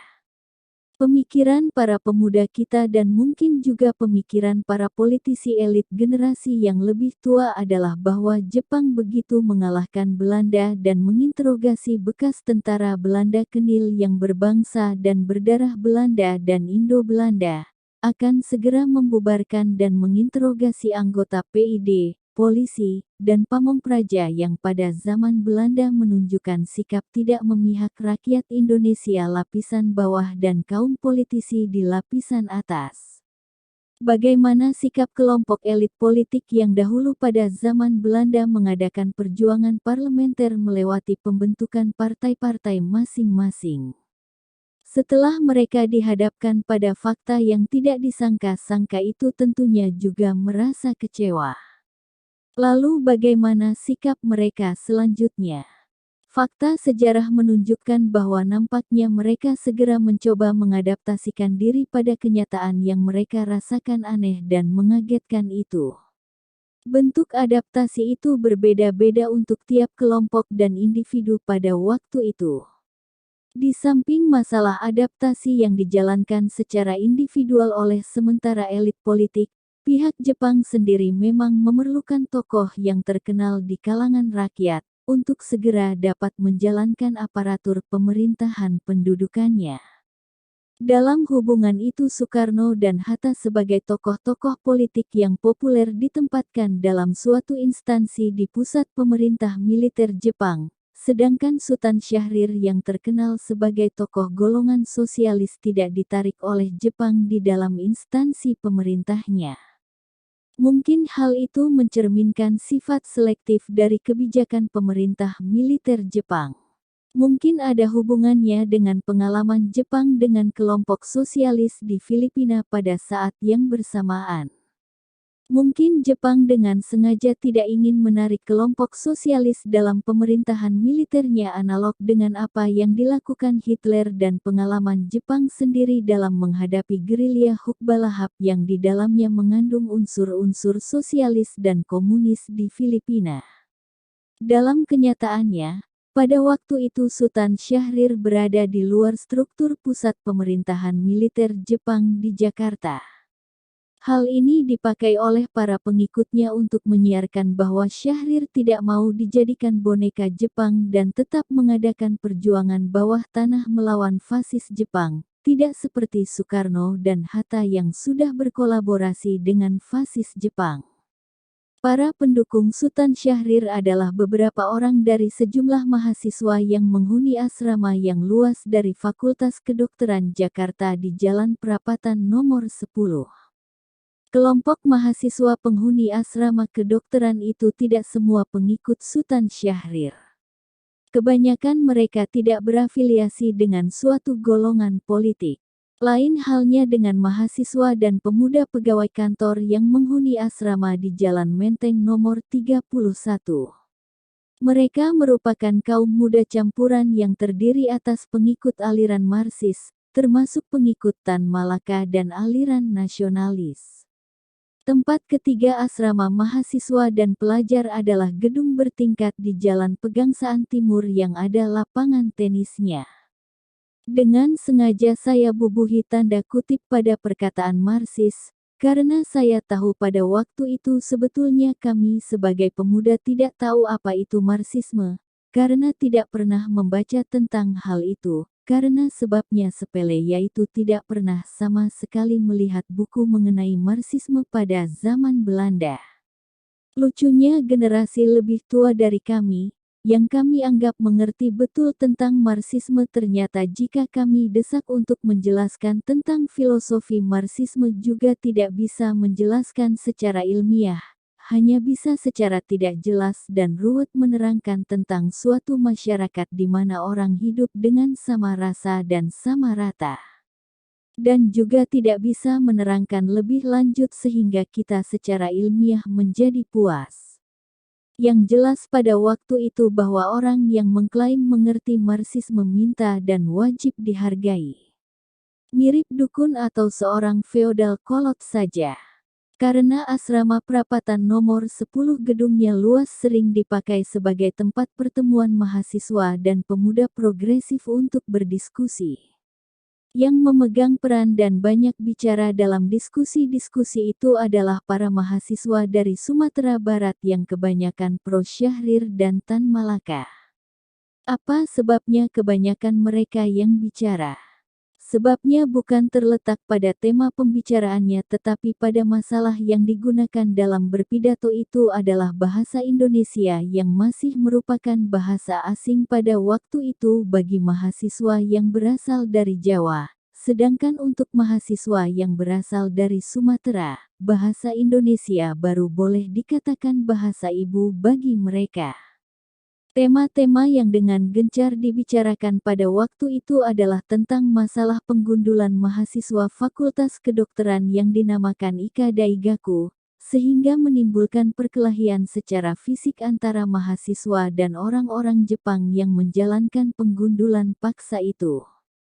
Yang mengadakan orasi kebanyakan mahasiswa yang rupanya sudah berpikir politis dari golongan tokoh-tokoh politik yang telah saya sebut di atas. Mereka beragitasi bahwa tindakan Jepang itu melanggar kehormatan bangsa Indonesia dan perlu dilawan.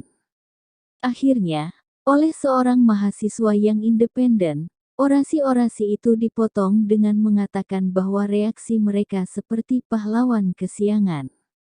Karena sudah hampir 1 tahun yang lalu pelajar dari sekolah dasar, menengah pertama dan menengah atas harus gundul jika mau meneruskan sekolah. Ia juga minta supaya jika para mahasiswa yang banyak bicara itu hendak melawan Jepang, supaya ditentukan dengan cara apa perlawanan itu akan dijalankan pada waktu itu juga. Huraian dan tantangan itu oleh mahasiswa yang rupanya berasal dari Jawa diucapkan dalam bahasa Indonesia yang kedengarannya tidak lancar dicampur dengan bahasa Belanda yang semua hadirin pasti mengerti dan menguasainya yang diucapkan dengan nada tegas dan keras, apa kita melawan dengan kekerasan dan mengajak para pelajar yang sudah digunduli itu ikut serta. Kita pasti akan ditertawakan oleh mereka karena kita adalah pahlawan dalam mimpi yang kesiangan. Apa kita berhenti saja sebagai mahasiswa? Dampak dari huraiannya itu luar biasa, karena tidak seorang pun menjawab. Setelah itu mahasiswa pembicara itu berkata dengan nada biasa tetapi cukup jelas dan keras, jika demikian tutup mulut kalian. Siapa yang hendak melawan dengan sungguh-sungguh fasis Jepang supaya diam-diam mengorganisir perlawanan itu? Jangan bersuara seperti ayam tanpa kepala. Ucapan terakhir itu diucapkan sesuai dengan pepatah Belanda, Kakel niet als een kip zonder kop. Diskusi pada saat itu langsung bubar. Yang bukan penghuni asrama perapatan nomor 10 pergi. Yang penghuni asrama pergi ke ruang makan untuk makan siang yang sangat sederhana. Kejadian itu saya tulis dalam buku ini supaya pembaca mempunyai gambaran tentang suasana di kalangan mahasiswa Jakarta yang kebanyakan dari Fakultas Kedokteran pada saat itu. Apa yang setelah saya huraikan ini merupakan contoh dari gaya para intelektual yang bergerak di bidang politik pada zaman kolonialis Belanda. Boleh dikatakan bahwa pada umumnya kaum politisi memilih cara-cara parlementer untuk menghadapi kolonialis Belanda dan gaya itu juga diteruskan pada zaman Jepang. Hal itu dapat dimengerti karena sudah seperti dogma yang tetap membelenggu mereka. Kita tidak perlu terlalu menyalahkan mereka karena mereka adalah anak dari zamannya. Masalah ini tidak hanya menyangkut para remaja intelektual yang mulai bergerak di bidang politik tetapi juga termasuk generasi lebih tua yang sudah mempunyai status sebagai politikus dalam masyarakat zaman kolonial seperti Sukiman, Hatta, Syahrir, Ali Sastroamidjojo, Soekarno, Dr. Sutomo, Tan Malaka, dan lain-lainnya. Tidak ada di antara mereka yang mempunyai pemikiran militer yang ingin mereka laksanakan dengan konsekuen dalam perjuangan mereka melawan kolonialis Belanda pada waktu itu. Pemikiran militer yang saya maksudkan di sini sama sekali bukan pemikiran untuk masuk dalam aparatur militer penjajah yaitu kenil golongan seperti ini mempunyai niat untuk masuk tentara kenil kebanyakan motifnya bukan menggunakan cara militer untuk mengadakan perang terhadap kekuasaan kolonialis Belanda tetapi masuk ke dalam angkatan bersenjata Belanda untuk mendapatkan status sosial sebagai anggota tentara Hindia Belanda. yang mereka anggap sebagai status tertinggi dan terhormat di kalangan masyarakat lapisan atas kekuasaan kolonial Belanda. Yang dianggap penting oleh mereka juga adalah appearance yang dibawakan oleh fungsinya sebagai opsir angkatan perang kolonialis Belanda pada jaya-jayanya pemerintah kolonialis Belanda pada waktu itu. Sejak mulai menjadi kadet mereka sudah mendapat pendidikan tata cara atau kode etik militer dalam pergaulan resmi seperti pada resepsi makan bersama dengan memperhatikan dan menggunakan tata cara makan di meja dalam resepsi militer tertentu yang menunjukkan status mereka sebagai opsir angkatan perang pemerintah kolonialis Belanda. Disamarkan oleh gemepiarnya pertunjukan sopan santun di kalangan militer ini, mereka semua melupakan hakikat sebenarnya dari peran yang mereka pilih dalam masyarakat jajahan kolonialis Belanda. Padahal mereka telah mendapat pelajaran di sekolah menengah tentang sejarah Kenil dalam menghadapi perlawanan rakyat di Jawa, Sumatera, Bali, Lombok, dan lain-lain daerah dan pulau. Mereka tentunya sudah pernah membaca misalnya tentang genosida, pembunuhan besar-besaran yang dilakukan oleh Kolonel Van Dalen dan Jenderal Van Hoyt di Aceh pada tahun 1904, suatu pembunuhan rakyat termasuk perempuan dan anak-anak di Bali dan Lombok. Peristiwa-peristiwa yang disiarkan dengan bangga sebagai vetslagen peperangan yang dimenangkan oleh tentara Kenil dalam sejarah militernya. Walaupun mereka mengetahui itu semua, toh tetap memilih karirnya sebagai opsir aparat penindasan kolonialis Belanda yaitu Kenil. Di mata nasionalis Tulen, mereka dengan sendirinya dinilai sebagai golongan intelektual Indonesia paling terbelakang dan mungkin sebagai pengkhianat. 2. Pemerintah militer Jepang mulai melengkapi mesin penjajahannya dalam jangka panjang. Jepang mulai tanpa diketahui banyak orang, melalui jalur kepamong kerajaan yang telah ada, mengerahkan pemuda pelajar sekolah menengah pertama SMP, dan menengah atas SMA, masuk pelatihan militer untuk kelak dijadikan bintara dan perwira dari Kesatuan Militer Angkatan Darat yang dinamakan Tentara Pembela Tanah Air (PETA). Nama itu jelas dipilih untuk merangsang perasaan patriotisme pada nurani para calon yang akan dilatih. Para bekas pejabat pamong praja zaman Belanda yang masih dipakai oleh Jepang dengan senang hati bahkan boleh dikatakan dengan semangat melaksanakan tugas mobilisasi itu, ditambah dengan ketentuan dari pemerintah militer Jepang bahwa yang mendapat prioritas dalam masalah itu adalah anak-anak pegawai pemerintah dan pejabat pamong praja. Pejabat-pejabat pamong praja merasa dihargai dan mempunyai kesempatan untuk memasukkan anaknya atau keluarganya sebagai calon perwira atau calon bintara tentara PETA. Hal itu yang memang diharapkan oleh Jepang sesuai dengan teori penjajahannya yang menitik beratkan pada masalah keamanan. Sesuai dengan teori itu, Jepang akan membentuk pasukan khusus terlepas dari struktur PETA kemudian untuk mengawasi tentara PETA dan bekerja sama dengan Kempeitai. Kesatuan khusus itu dinamakan Yugekitai. Persenjataan PETA terdiri atas persenjataan bekas Kenil yang seluruhnya diserahkan kepada Jepang pada waktu Kenil menyerah tanpa syarat. Sehubungan erat dengan keadaan itu, jumlah personel PETA kurang lebih sama dengan kekuatan Kenil dahulu yaitu 50.000 orang. Hal itu juga merupakan bukti bahwa PETA tidak akan pernah dipandang oleh Jepang sebagai tentara yang sepenuhnya bisa berintegrasi dengan tentara Jepang dalam bidang operasional. Di samping itu, PETA tidak mempunyai rantai komando piramida. PETA terdiri atas 50 batalion berdiri sendiri yang masing-masing dalam pengawasan seorang instruktur opsir Jepang yang membawahi seorang daidancho yang mengepalai suatu daidan kesatrian yang merupakan tangsi kesatuan PETA itu berada. Dengan demikian PETA tidak mempunyai markas besar seperti tentara dari suatu negara seperti biasanya. Semua itu menunjukkan bahwa PETA kelak akan tetap terlepas dari struktur tentara Jepang. Hal ini tidak disadari oleh para elit politisi dan kemudian oleh para perwira peta itu sendiri. Kebenaran itu tidak dapat terungkap karena Jepang hanya menjajah Indonesia selama seumur jagung menurut ramalan Joyoboyo.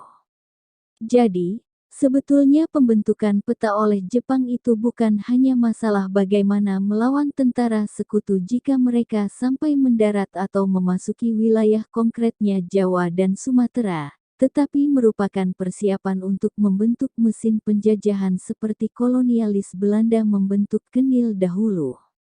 Karena yang dipakai prinsip-prinsip dalam pembentukan peta oleh Jepang sama dengan prinsip-prinsip yang digunakan oleh Belanda dahulu dalam membentuk korps perwiranya tentara Kenil, yaitu material manusia diambil dari golongan priai pejabat pamong praja.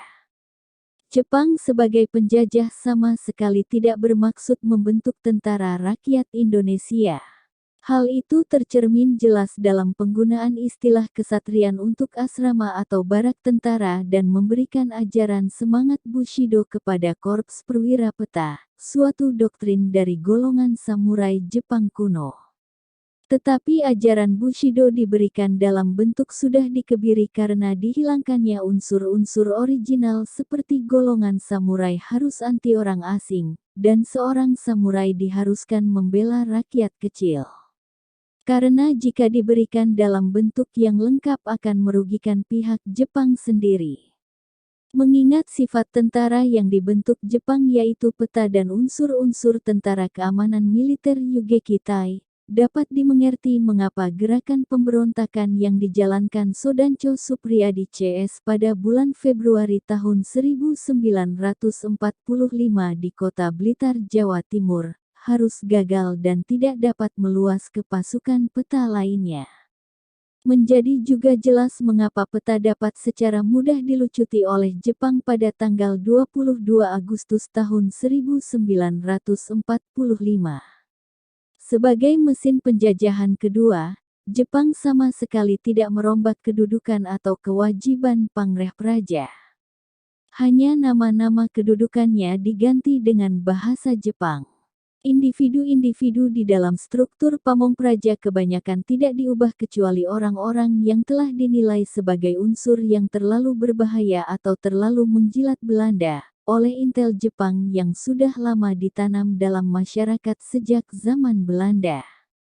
Organisasi PID dan orangnya juga tetap dipakai oleh Jepang, terutama karena orang-orang ini tidak akan berani melawan Jepang yang dinilai mereka lebih menakutkan dari orang-orang Belanda yang mereka taati dahulu. Nama Badan Intel Belanda diganti menjadi Tokoka Tokobetsu Koto Keisatsu dan ditempatkan di bawah pengawasan Kempeitai. Orang-orang bekas PID di bawah majikannya yang baru ternyata bertindak lebih ganas dibandingkan zaman Belanda. Dengan demikian Jepang mempunyai mesin penjajah yang lengkap seperti kolonialis Belanda dahulu.